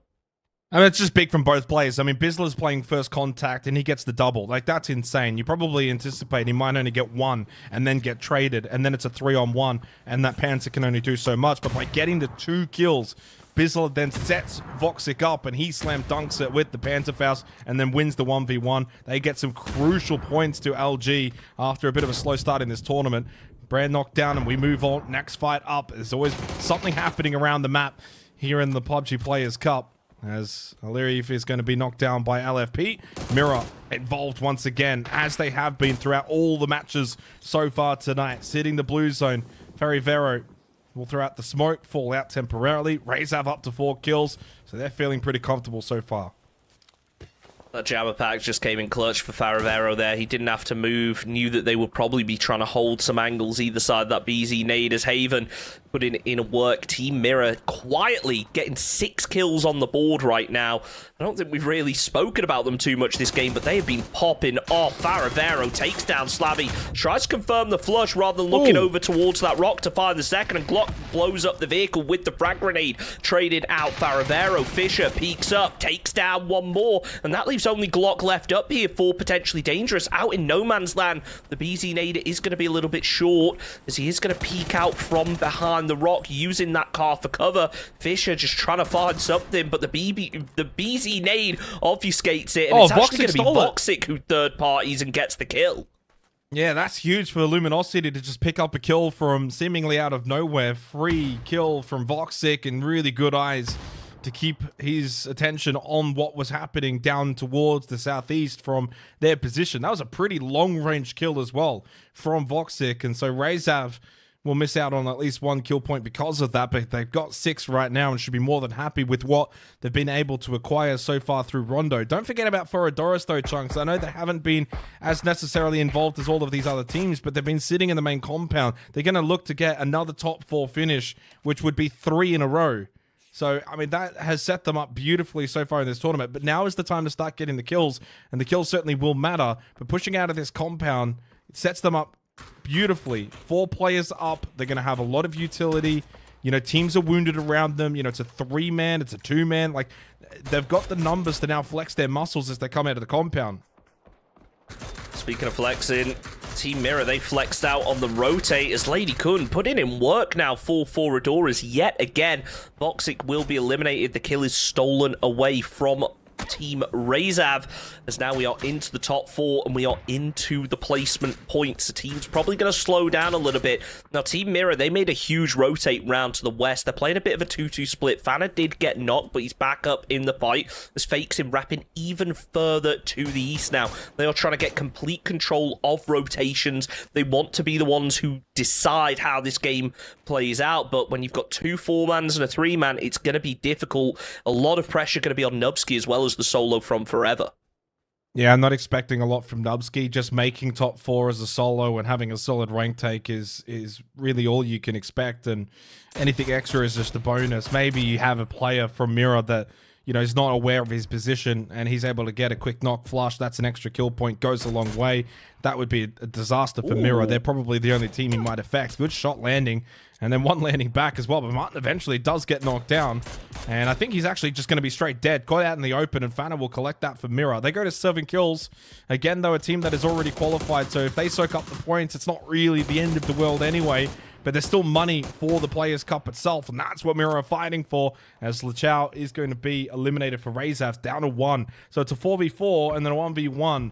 And Foradoras coming out of that compound, it is actually very similar to Tago, if you think back, Chunks, when they were coming out of their position to cross the road against Furia. there's a little hint of similarity now to do something similar coming out of their compound to the open fields against Mirror. But they're just waiting. They've got center circle. They don't need to move. If this pulls up to the northeast, they hold everyone else out. We'll have to see. Could go south. 7 seconds left now till that zone pops. And yeah, if it does go south, well, they've got a bit of a difficult fight ahead of them. They've got some ridge lines going up this hill that they can work with. And it is going to center up, so neither team has to move. Haven needs to take into account that there is still a solo. I think he has an idea of roughly where he'll be when you take a look at what cover there actually is inside this circle. Znubsky is going to be forced to make a move. I think Haven is going to be looking over this way a little bit more, knowing, okay, this is a spot that we haven't necessarily cleared out. Once Znubsky's dealt with and Mirror get control of this hillside, well, things are looking bleak for Foradoras.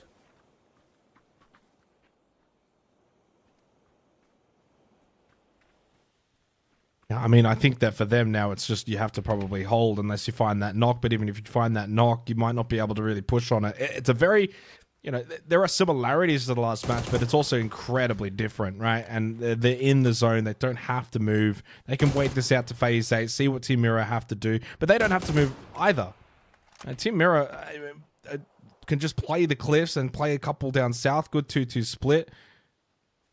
And judging by the way that Haven's playing this, look, I don't know if they're 100% aware that Nubsky's in that building, but it does seem like that they are aware there is a solo still lurking about. They'll be clued on to the fact that Foradoras have got 4 up, playing the main compound. It's like, okay, you do the math, there's certainly still 1 available, and I think that's why you're not seeing anyone kind of push into that building. So I think that they're certainly clued on that Nubsky's most likely in there and will have to then move.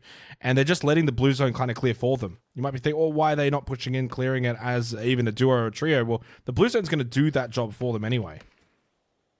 Yeah, there's no point committing players to this, potentially sacrificing players and ultimately position inside the zone to make a move. I think Nubsky, he's going to be aware that his position is spotted. Will use that jammer pack to try get a little bit later into zone, but ultimately I think he's just going to deny the points here.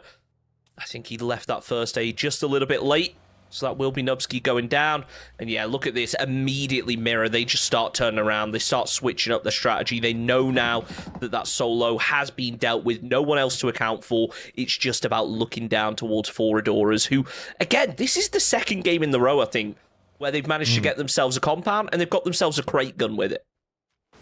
Yeah, and the funny thing is both teams don't want to move. Both teams think they've got the best position. Mirror can play the cliffs. They'll know phase 8 into then phase 9 is going to end away from this compound that eventually Foradoras will need to push out of this. We've got the slightly higher ground position for a little bit of time. Of course, eventually that blue will envelop said position, but you probably want to play that for as long as possible.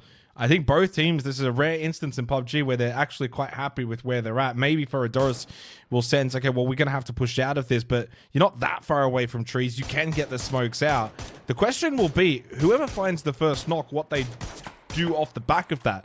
I would imagine Foradoras of the two teams, if they find the initial knock, might be the ones to say, okay, this is our time to push out. Again, eerily similar to the last match against Furia, whereas if Mirror find a knock, you can't do as much with that. You don't need to push up. You don't need to get to that compound. It's not going to really finish their phase 9. So I'm expecting this to kind of be a real drawn out kind of battle.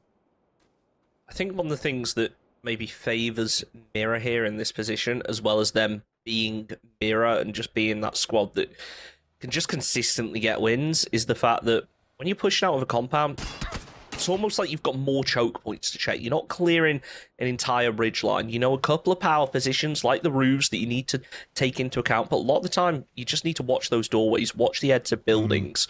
It's fakes in.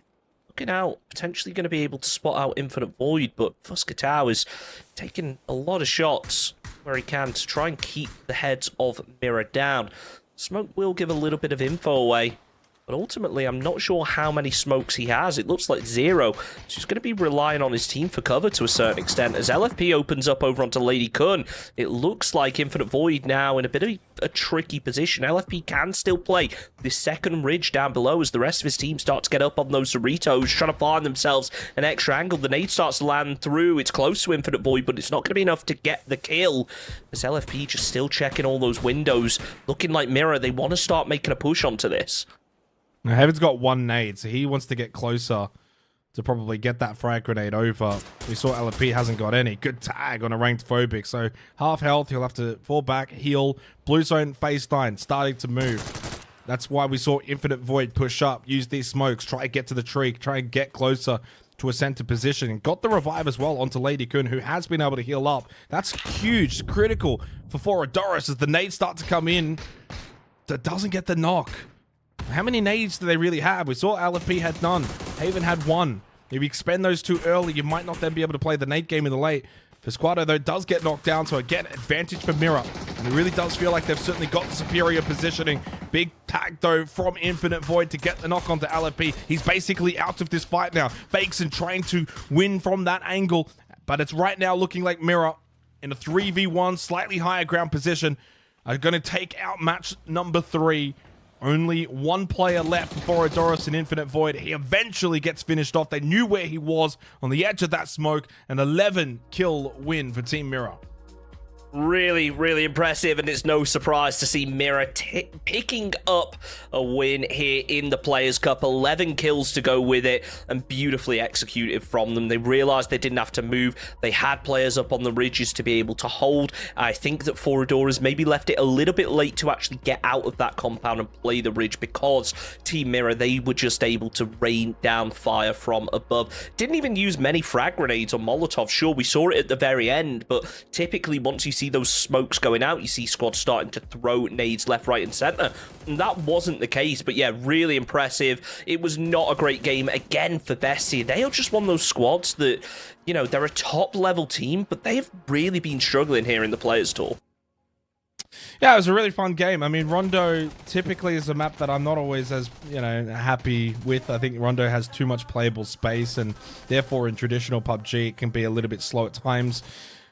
But in this case, because of the tournament structure that we have, it actually was incredibly fun, and it was, you know, a lot of fighting early on. We had rotates. This was a big fight. Luminosity, Bizzler was massive, getting that initial double kill, and that time we got to see in the replay from Voxic's POV how quick he had to react to that door pick with the shotgun, and the shotgun just didn't get the, you know, the one down. Had it done so, would have been a big clutch the other way, but instead doesn't get the down. Voxic's able to clutch up. 4 big critical kills there for Luminosity. And you're right, maybe Foradoris in hindsight, do they push out a little bit earlier? I think they do if they find a knock. They just couldn't find a knock. We saw them on the roof of that building, Chunks, trying and peeking, just could never find a knock onto Team Mirror. So despite finishing in 2nd place, Foradoris actually only walk away in 6th overall in terms of the points gained from that match. 5 points is still something. Unfortunately for them, their matches 1 and 2 were quite tremendous, so they'll be in a great place when it comes to the overall leaderboard. But 16 points is, talk about soaking up the vast majority of them for Team Mirror in this match. Razev, good game as well. 9 is a very, very good game for Team Razev. On the opposite end of things, though, Furia only able to pick up 1 point in that game. Sure, they still hold on to first, but if Mirror repeat that performance from our previous match, they will take 1st place. The same being said for 55 Esports, Foradoris. Things starting to get pretty close up in the top 8, and equally so down in the bottom 8. Remember, as it stands right now, the top 10 teams will be taking part in the Masters. So if you are down in that bottom half, you need to start picking up some points, because there is not much of a gap to close. But there is 1 game left remaining this evening. It's going to be over on Erangel. So we are going to take a very short break. We'll be back in just a couple of minutes.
Told you it was going to be a quick break. We are back with our final game of the evening here on Erangel to wrap things up. It's where we all call home. We say it every time.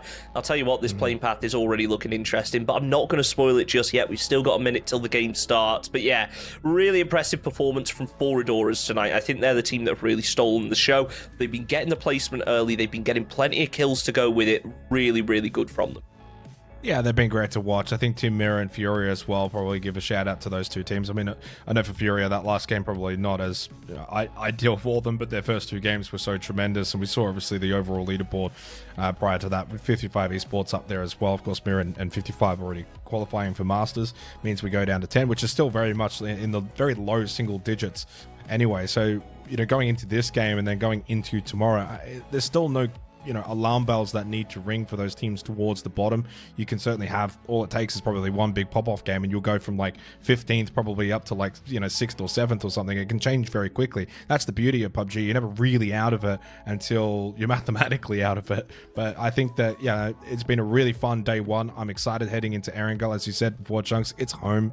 It's the OG. It's the ever lovable. I don't think anyone can really despise Erangel, and I'm very much excited to see the pace that we've seen on the opening 3 maps now get applied to Erangel, because it can certainly be the kind of map where it can be applicable. Like, you can certainly get circle pops that really can get the lobby that has already been so ignited to be even sparked further in terms of the chaos that we've seen so far tonight in this PUBG Players Cups. It's been such a fun night. Like, I can't remember the last time I did the Players Cup. I think it might have been like maybe week 3 or something. It's been a little while, been a couple of months, but it's just great to sort of be back for this weekend and get involved. It's honestly been just refreshing.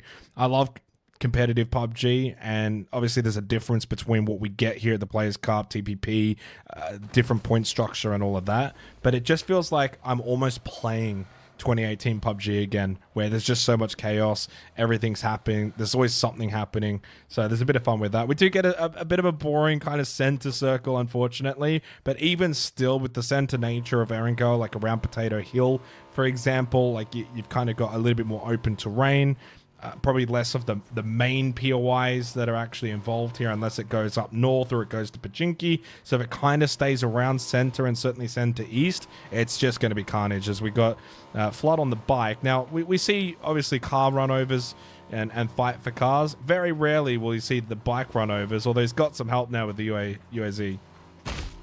He's still not finished the job, though. Michael's managed to dodge 2 vehicles right now. It looked for a second like he wanted to hop onto the back of the bike, and finally Voxit comes along and finishes off the job.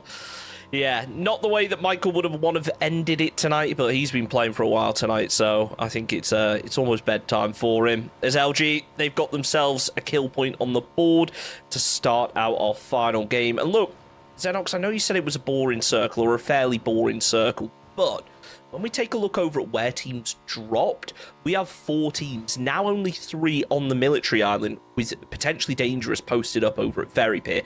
They could potentially set up a bit of a bridge camp here and cause a problem for a team like 55 Esports, who are very high up in the leaderboards when they rotate through. It's a good point, because, traditional PUBG, you wouldn't want to set up a bridge camp. You'd want to go for, prior positions, move early, and get towards the center. Not necessarily saying that you've got to get phase 1 center, but you'd want to get yourself in a good position. But where you want to have a kill heavy kind of game, you're right, bridge camping here is more important than probably going for a center position. I think your natural instincts might kick in, and you as players, you might think, all right, let's move inland. But you're 100% spot on that I think in a game like this, where that circle does still keep both bridges in around Lighthouse and Milta, so you don't even have to worry about camping in the blue, for instance. You can kind of hold around those 2 positions and try and get some free kills for those coming out of Sosnovka Island. You mentioned it, 3 teams are still there, so that's ample opportunity to find some early kills in this game, where you don't have to worry that much about the positioning. It's only phase 1 anyway, and depending on where it shifts phase 2, I imagine there'll still be plenty of space available, because the nature of the lobbies tonight have meant, with so much fighting, there's also so much space anyway. I think another thing to take into account as well, look at the teams that are down here when we've got 55 Esports, a squad who they've already qualified. So regardless of where they are in the leaderboard, they're safe. They're going to make it into the Masters. They're going to be taking part.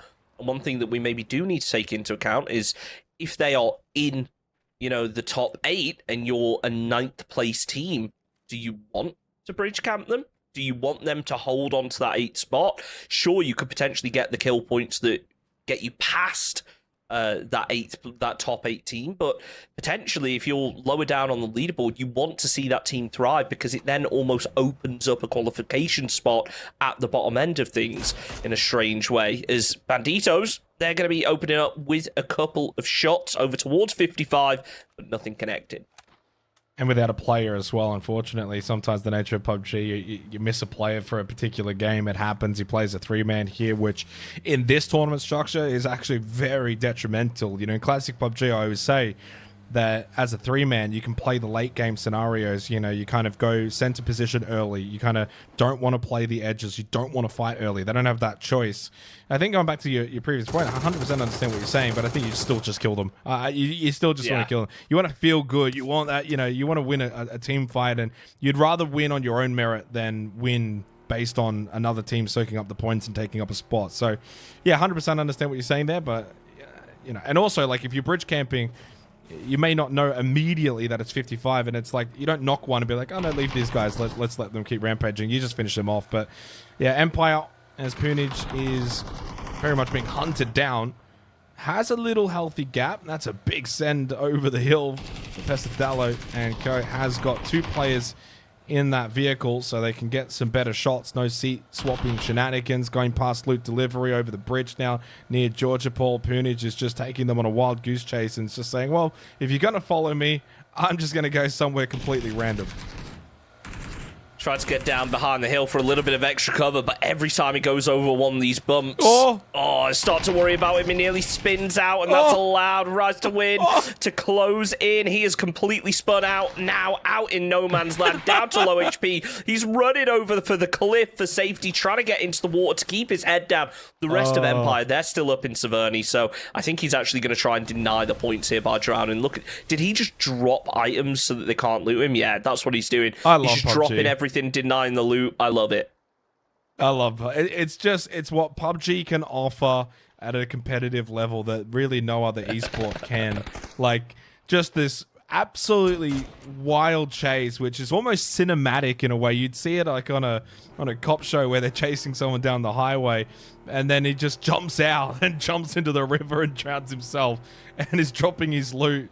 I mean, that is just absolutely hilarious from Punage. He would have had probably been laughing the whole time while that was happening and just having some fun with it. 55 Esports make their way over the Lighthouse Bridge to what is a rather intriguing camp. This is essentially just potentially dangerous, kind of defending the area. And if they do want it to, kind of cross the bridge and then pull up at the fire station, then you're ready for it. I would have probably liked to see potentially dangerous live up to their name and be more dangerous around that bridge and be aggressive in the bridge camp, but a little bit more on the defensive side in this instance, as Banditos now actually down to 2 players. Another one's dropped out.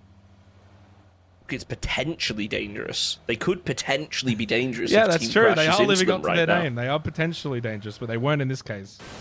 No, not this time around. As Banditos, yeah, they are in a spot of bother, to say the least, as the vehicle lands on another. Sam Crow, he's heard this.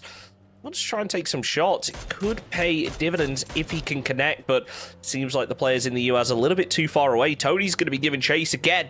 55 Esports, they've already qualified. They're at the top end of the leaderboard. They've got nothing to lose by chasing this down here. No, absolutely not. Yeah, some fun. That's what we're seeing quite a lot of to start this final game tonight, where you've got essentially just teams following other teams in vehicles, trying to get these fights. You're almost trying to force it, especially the team that's following. At some point, though, you might get led into a trap and you kind of follow someone to a setup. And Samco actually ends up getting knocked out by Slabby with the Car 98 of all guns and then finished off as well. So that's a nice kill for potentially dangerous. And for 55, their little roaming rampage now is 1 player short here over towards Ferry Pier, which is not technically inside of the circle, but very close to it. Phase 1, really large, dead center, and using a lot of space. There's still, again, so much area available in this opening zone, but teams just want to fight, Bizla knocked down onto Unhappy. That's going to be a confirmed kill. He's completely by himself for Berserk. They will not be able to help him out whatsoever. And 2 kills now for Luminosity Gaming after what was a pretty good stand in the last match from Bizla and Voxic. They both continue on here in the final match tonight with a kill each. LG making their way in relatively safely. The entire northeastern side of the zone is going to be free for them. But I think what we see a lot is something that Gibson talks about with the inverse donut. Have you heard of this one? Or do I need to explain it again? The inverse donut. Did I just hear you right? You did. So the inverse donut, I'm not sure who coined the term. I'm going to give it to Gibson, though. So imagine a donut. You got your outside where it's all the goodness, and then in the middle you got nothing.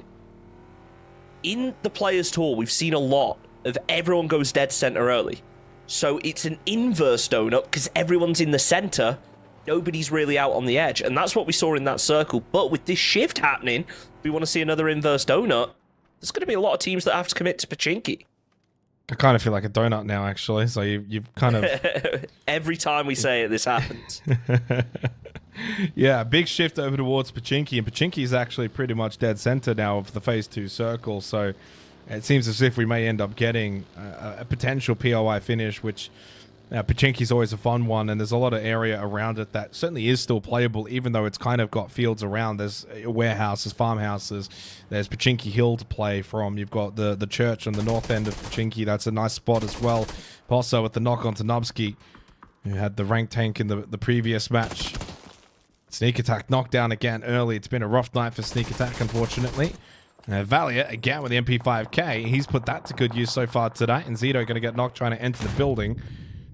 It's been a pretty decent night for Pure RNG. They've been in a lot of fights. They've been able to be rather successful in said fights as well.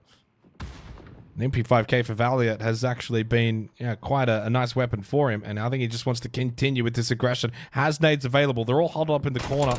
Bestia. Oh, Valiant. no. Wait, did he just have no idea that they were huddled up? He had no idea. I assume when he got the knock onto Enzito, he probably didn't realize that there was already players in this building. I have no idea. He opened that door. I don't think he saw any of them, and somehow not able to convert anything over. So unfortunate there for Valiate. I would have thought he was going to be able to pick something up out of that, but unfortunately not. And yeah, well, he definitely didn't know. Otherwise, he would have naded it, right? Like if he knew they were all huddled up in there, you probably opened, or you just throw nades through the window, which he actually would have probably killed all of them with like just nade spamming that bottom floor. He would have just picked up so many kills. But yeah, clearly just unaware. I think he was probably expecting to just see Enzito, bleeding out and to just get the quick kill. So really unfortunate for Pure RNG to lose the MP5 God in that fashion. Down to 55 players alive at the 12.5-minute mark, make it 54, with Vegas being eliminated by Logan for Team Casito.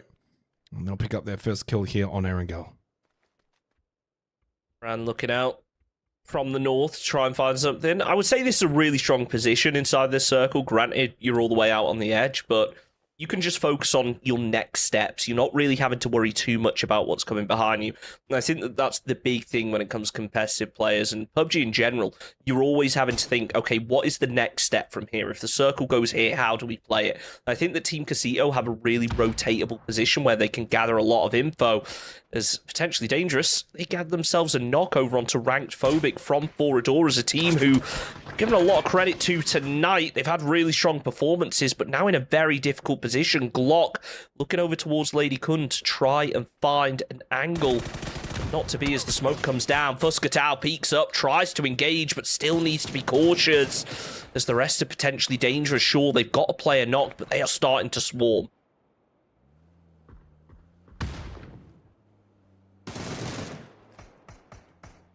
So on the kill feed, that Rank Phobic being eliminated for Adoris, losing another one. And this is going to be maybe the first game tonight where they're going to have to really fight to get to that late game scenario. I'm pretty certain in all of the opening 3 matches, they've made top 4. Like they've been very consistent in at least their survival. They're actually on the lower end in terms of kills, Chunks. If the top 9 teams, they're actually the lowest in terms of kills in the top 9 with 11. So like in terms of the kill department, that hasn't really been their strength.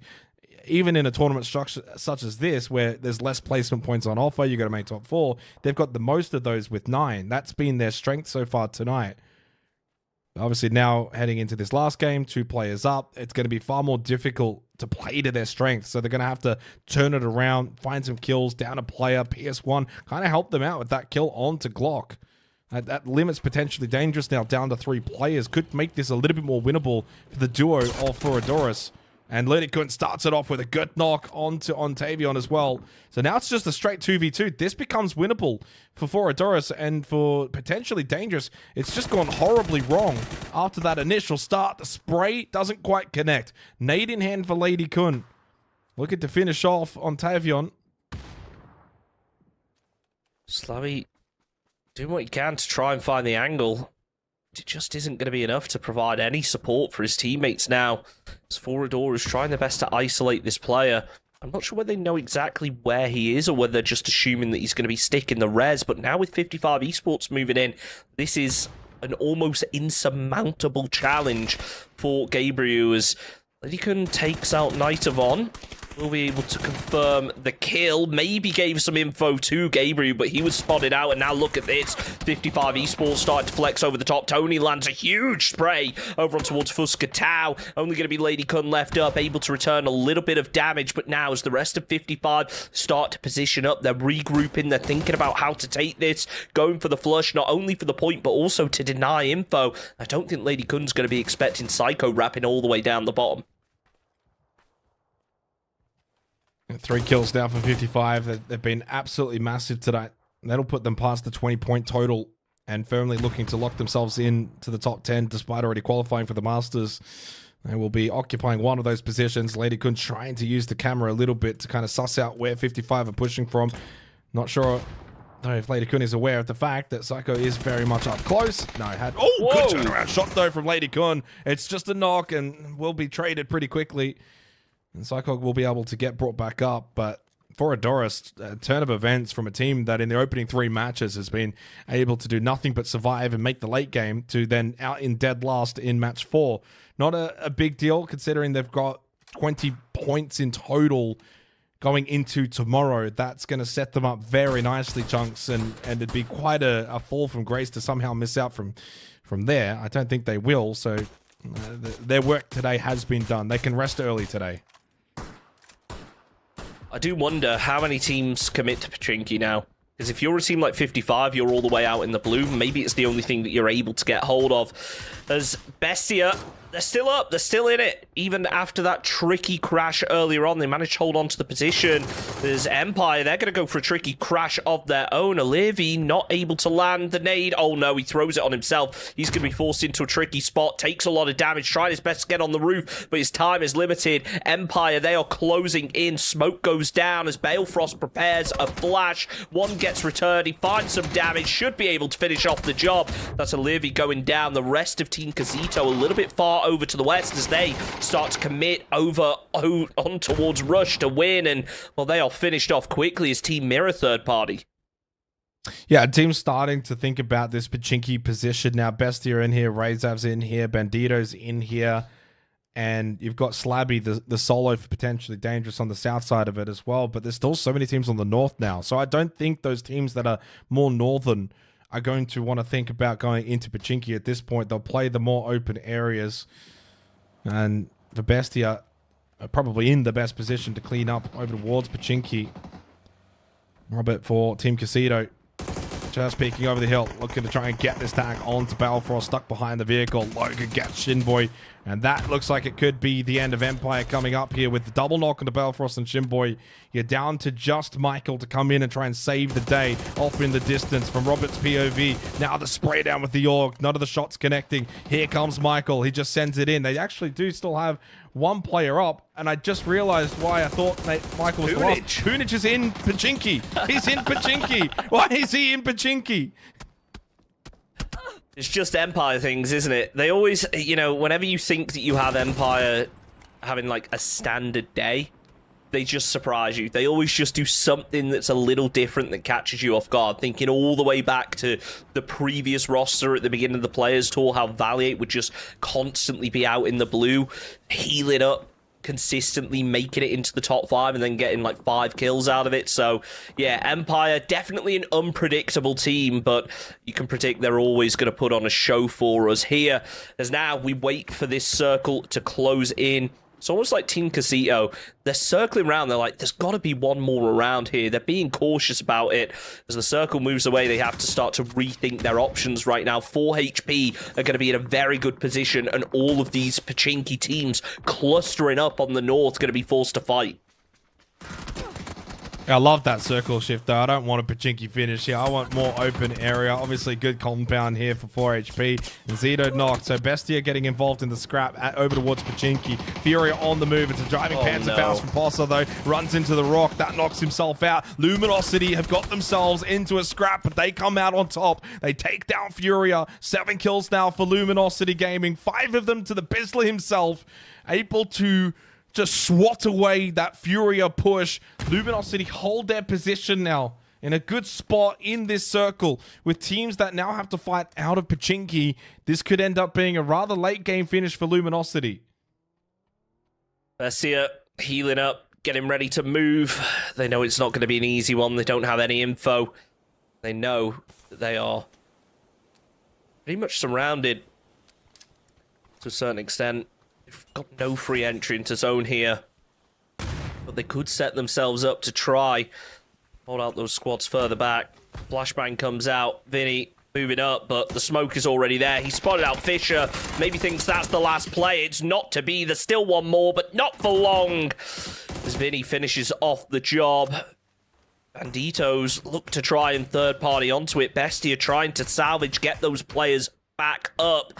Sneak attack still standing, going for the revive, as Bestia should be able to heal up a little bit and at least take this as a 3-man pre-fire in the windows. But Sneak, he and the rest of Bestia have had a really rough performance tonight. I'll give him some credit because he's sick, but hopefully they can come back much stronger tomorrow.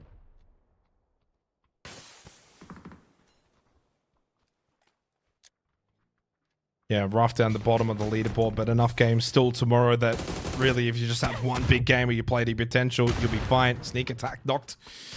There goes 55 Esports. Psycho is going to be finished off by Punage, so maybe that Empire split ends up paying dividends. 8 kills for Luminosity. Huge performance coming into this game, Chunks. They only had the 9 points overall, the 9 kill points, no placement points. Yeah, the mortar here from Flood. So they're looking to essentially just double their points here in the final game tonight. Mira off into the distance as we get the bird's eye view of that. And Fakeson had just moved at the right timing. Had he stayed a little bit longer, that may have connected. But they've grouped up here. Team Mira now over towards the tree line, getting closer towards Luminosity. Flood's going to have to adjust this mortar. LFP, that actually does get knocked down by a sneak attack, but traded again. So he's down again. Sneak attack is up and down. The mortars, though, now falling well short of the tree line. Fakes in very low. They've got to try and get this res, but they're under pressure still for members of even Bestia coming out of Pachinki. Finally, sneak attack will bleed out. At that point, I think it was his 3rd knock, so he went down pretty quickly. And Zito, that's an ambitious nade through the bathroom window. But if he can connect, that could put some further damage onto Mirror. Then he gets rid of Punage. The solo for Empire finally gets squashed in Pachinki. The Panzer is also powerful, but it takes so long to pull out, and unfortunately it didn't work out there for Punage. It looks like Enzito maybe just grabbing some meds off his teammate, gonna try and pop it in time, but it's too little too late as Bestia fall in 7th. Forever making the most out of this high ground, causing problems for all of those teams in Pachinki. I should point out, by the way, Slabby, he did manage to make it out of Pachinki. He is all the way down on the southwest playing the tiny bit of hard cover. It's right now 4 HP. They had what was arguably the strongest position inside the zone. They're making the most out of the hard cover, but when they have to move, which is almost inevitable unless they get a bunch of hard shifts in a row, they're going to have to run up a very open hillside and potentially go head-to-head with Luminosity, who are also 3 players up. Sorry, 4 HP have 4 players up. Yeah, they haven't had to move. They've been in this compound for, I think, the vast majority of this game. So they've never really had to fight all that much. or push out. Certainly no reason to push out. Brand just sitting in the blue, but look at the distance to traverse into the next circle. Essentially, you have to actually come straight to the doorstep of 4 Happy Men's. So I don't know if Brand's going to be able to do it, and indeed does go down to the blue. So 1 kill for 4 Happy Men's. You would say they're destined probably for a top 4 finish.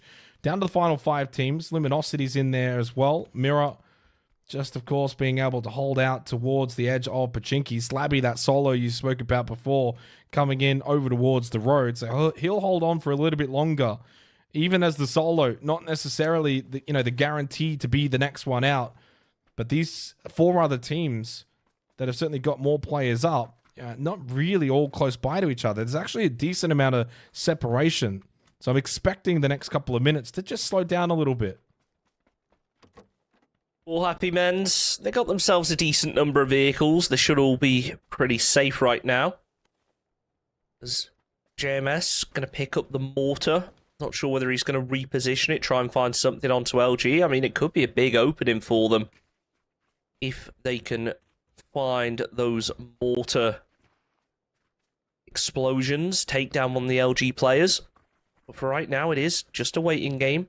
Mirror, they're aware that Forever have players up on the roof. Not sure what the intent of the cover was, whether he was trying to get it up all the way onto the roof, maybe crush one of those players. But as of right now, Mirror, they don't have to move too much. They're going to have to expose themselves down this hillside a little bit. They really don't have a long rotation. I think it's 4 HP that have to be the most concerned about their rotation right now. Getting on the mortar, getting ready to fire them out, and you've got to imagine that they're going to be looking over towards either LG or Team Mirror. You might think on paper initially, Chunks, like you look at the map and you think, well, Luminosity are the only ones in the circle. My concern is them getting pinched by both Mirror and 4 HP. Like that's my concern right now. I think that there's a world in which that, depending on what happens elsewhere with Forever, which, they're only a duo anyway, if Mirror kind of push over that hill and then 4 Happy Men's are then pushing directly to Luminosity, there is a world in which they could just be that meat in the sandwich. So they're going to be very careful. Got to get the car forts, try and get a little bit of high ground if they possibly can, which is what Voxic's trying to do. And you can see him just jump spotting here, utilizing that third-person camera, get some information. You can see actually LFP at the tree as well, further in the distance, doing something rather similar. And it seems like Flood has actually spotted him at the tree. So Luminosity are aware that they've got one team on the north side and one team on their south side, and they're starting to set up for it. Fortunately, the nature of this terrain is they can still be kind of covered a little bit to either side if they commit one way or the other. 4 Happy Men's would have to kind of keep pushing up this hill into Luminosity. It's not just fully out in the open. Like you can see here from JMS, like they have to keep pushing up just that little bit more to actually get a good sight line into Luminosity. There's another ridge, then another ridge. So these next 2 ridges you got to push over. Look at the nades, though. Look at how many frags are BZ in the pocket of JMS. He hears those LG players rotating. Is he spotted out? Seemingly so, but it's too little, too late as Strict God takes down Voxic. Molotov being thrown down. That looks close to Bizler. Will be able to set him on fire. That silly mode. Flood taken out. And surely that Molotov could be the end of LG, but no. Bizler manages to stay alive inside of the smoke as 4 Happy Men start to open up. It's also Mirror taking a fight on the other side of things as SSJ Pandorito still standing as the final player from Forever. Being caught off guard. Maybe wasn't expecting Slabby to be in his position, so he's a little bit pinched himself. Frag grenade starting to land through. Looks like they spotted out Pandorito, but they don't need to take any shots as the nade finishes off the job. As Slabby has made it into the top 4 for his team. As Bizler has somehow been able to get Flood back up into the fight before being taken out himself. Nyx is going to be the one to get the knock there, looking to convert it over to a flush as the smokes come out for Happy Men. Get ready to close in. They realize they need to clean up this fight, otherwise Mirror, they're going to push over the hillside. They're going to do some damage, and Nyx does a lot of damage onto LG, taking them out down in 4th place. Mirror, they're committing to finishing off Slabby, and now it is a 4 versus 4. Yeah, at the very least, the first placement points for Luminosity tonight do come in match 4, so they're on the board in that department. Picked up good kills this game, so an overall good performance. Mirror 10 kills. They're already atop the lobby coming into this match. They'll maintain that and further improve their gap. So, I mean, they're just a complete non-factor in terms of Masters, considering they've already qualified, but also the fact that they're in first. There's not really going to be, you know, that kind of funny business about whether do they get down to 9th, for instance, then does it become a real top 8? That's just not going to happen. And with 55 up there as well, you can very much go into tomorrow, Chunks, and say, no, it's top 10 now.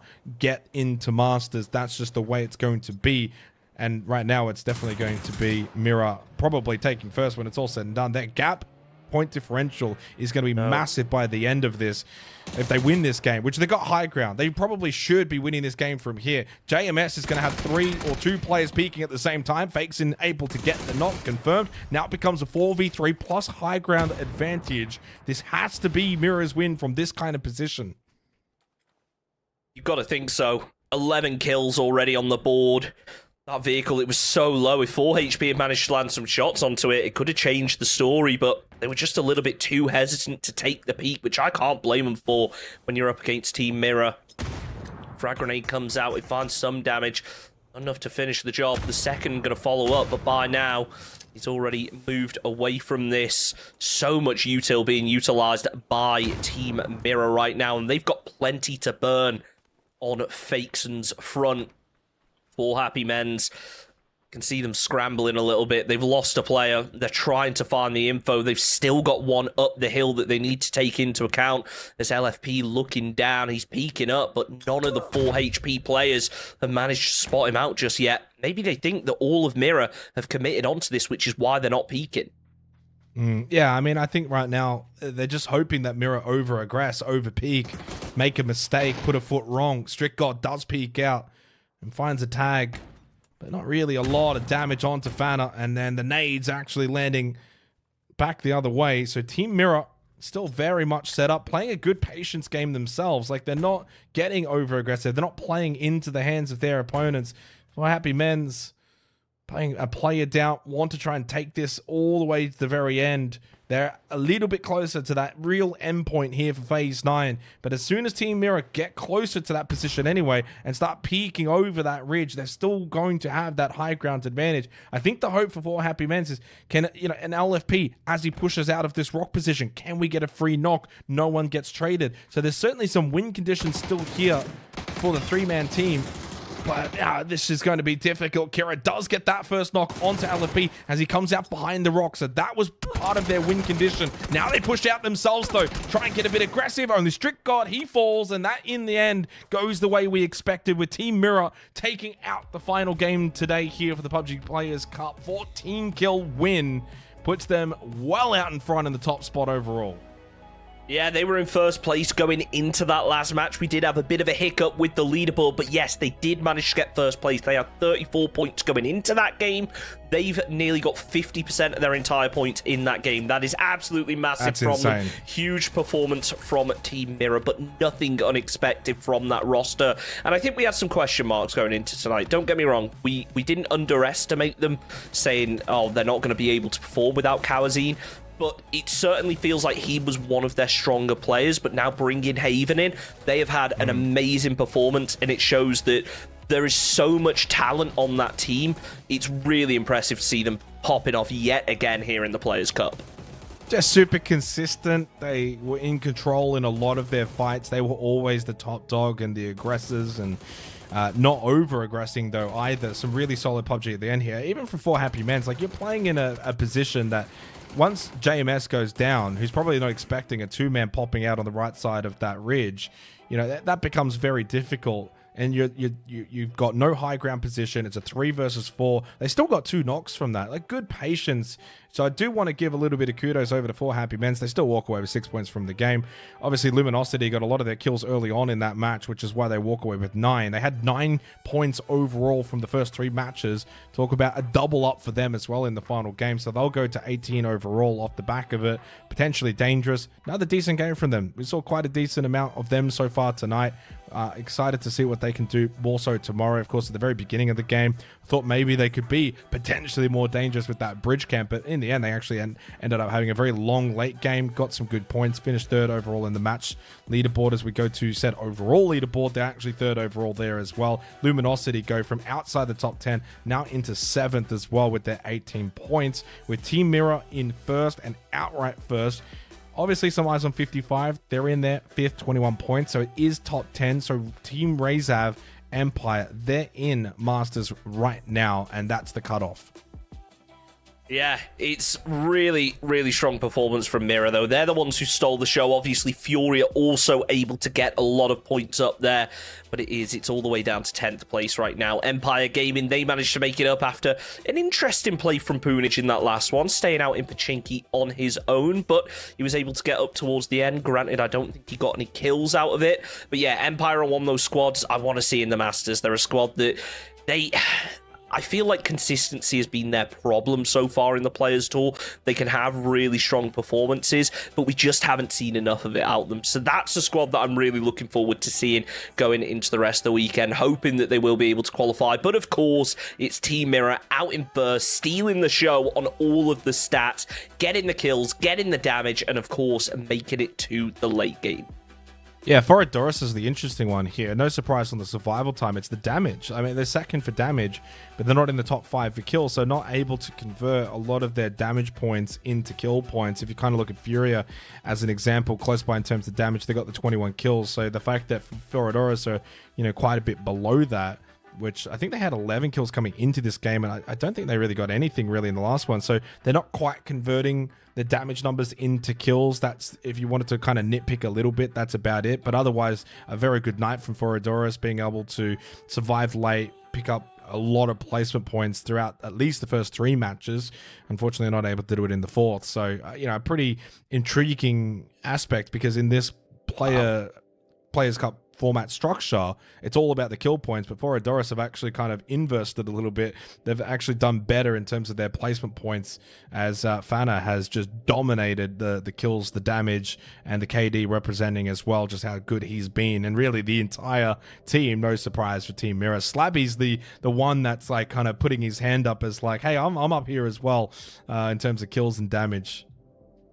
Yeah, Mirror just stealing the show there, but I do want to go back to that damage point that you made about Forodorus there. I think a big part of what we saw is the fact that for the first couple of games, they really put themselves in power positions where nobody was really going to crash them. It was a lot of taking long-range DMR shots. We saw at multiple occasions where they had no ammo towards the end of the game. I think that may be a symptom of how they were playing, where, yeah, you can get a lot of shots out, but when you're taking long-range DMR shots, it's a lot harder to flush them and be able to finish them off than if you're in a close-range engagement. But what an exciting set of games tonight. We're only halfway through this weekend's Player Cup. We still have 4 more to go, so make sure you tune in at the same time tomorrow. But until then, we are going to leave you. So as Gibson always likes to round off with, we're going to recall back to Toffees and say, play more PUBG.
say I never told you.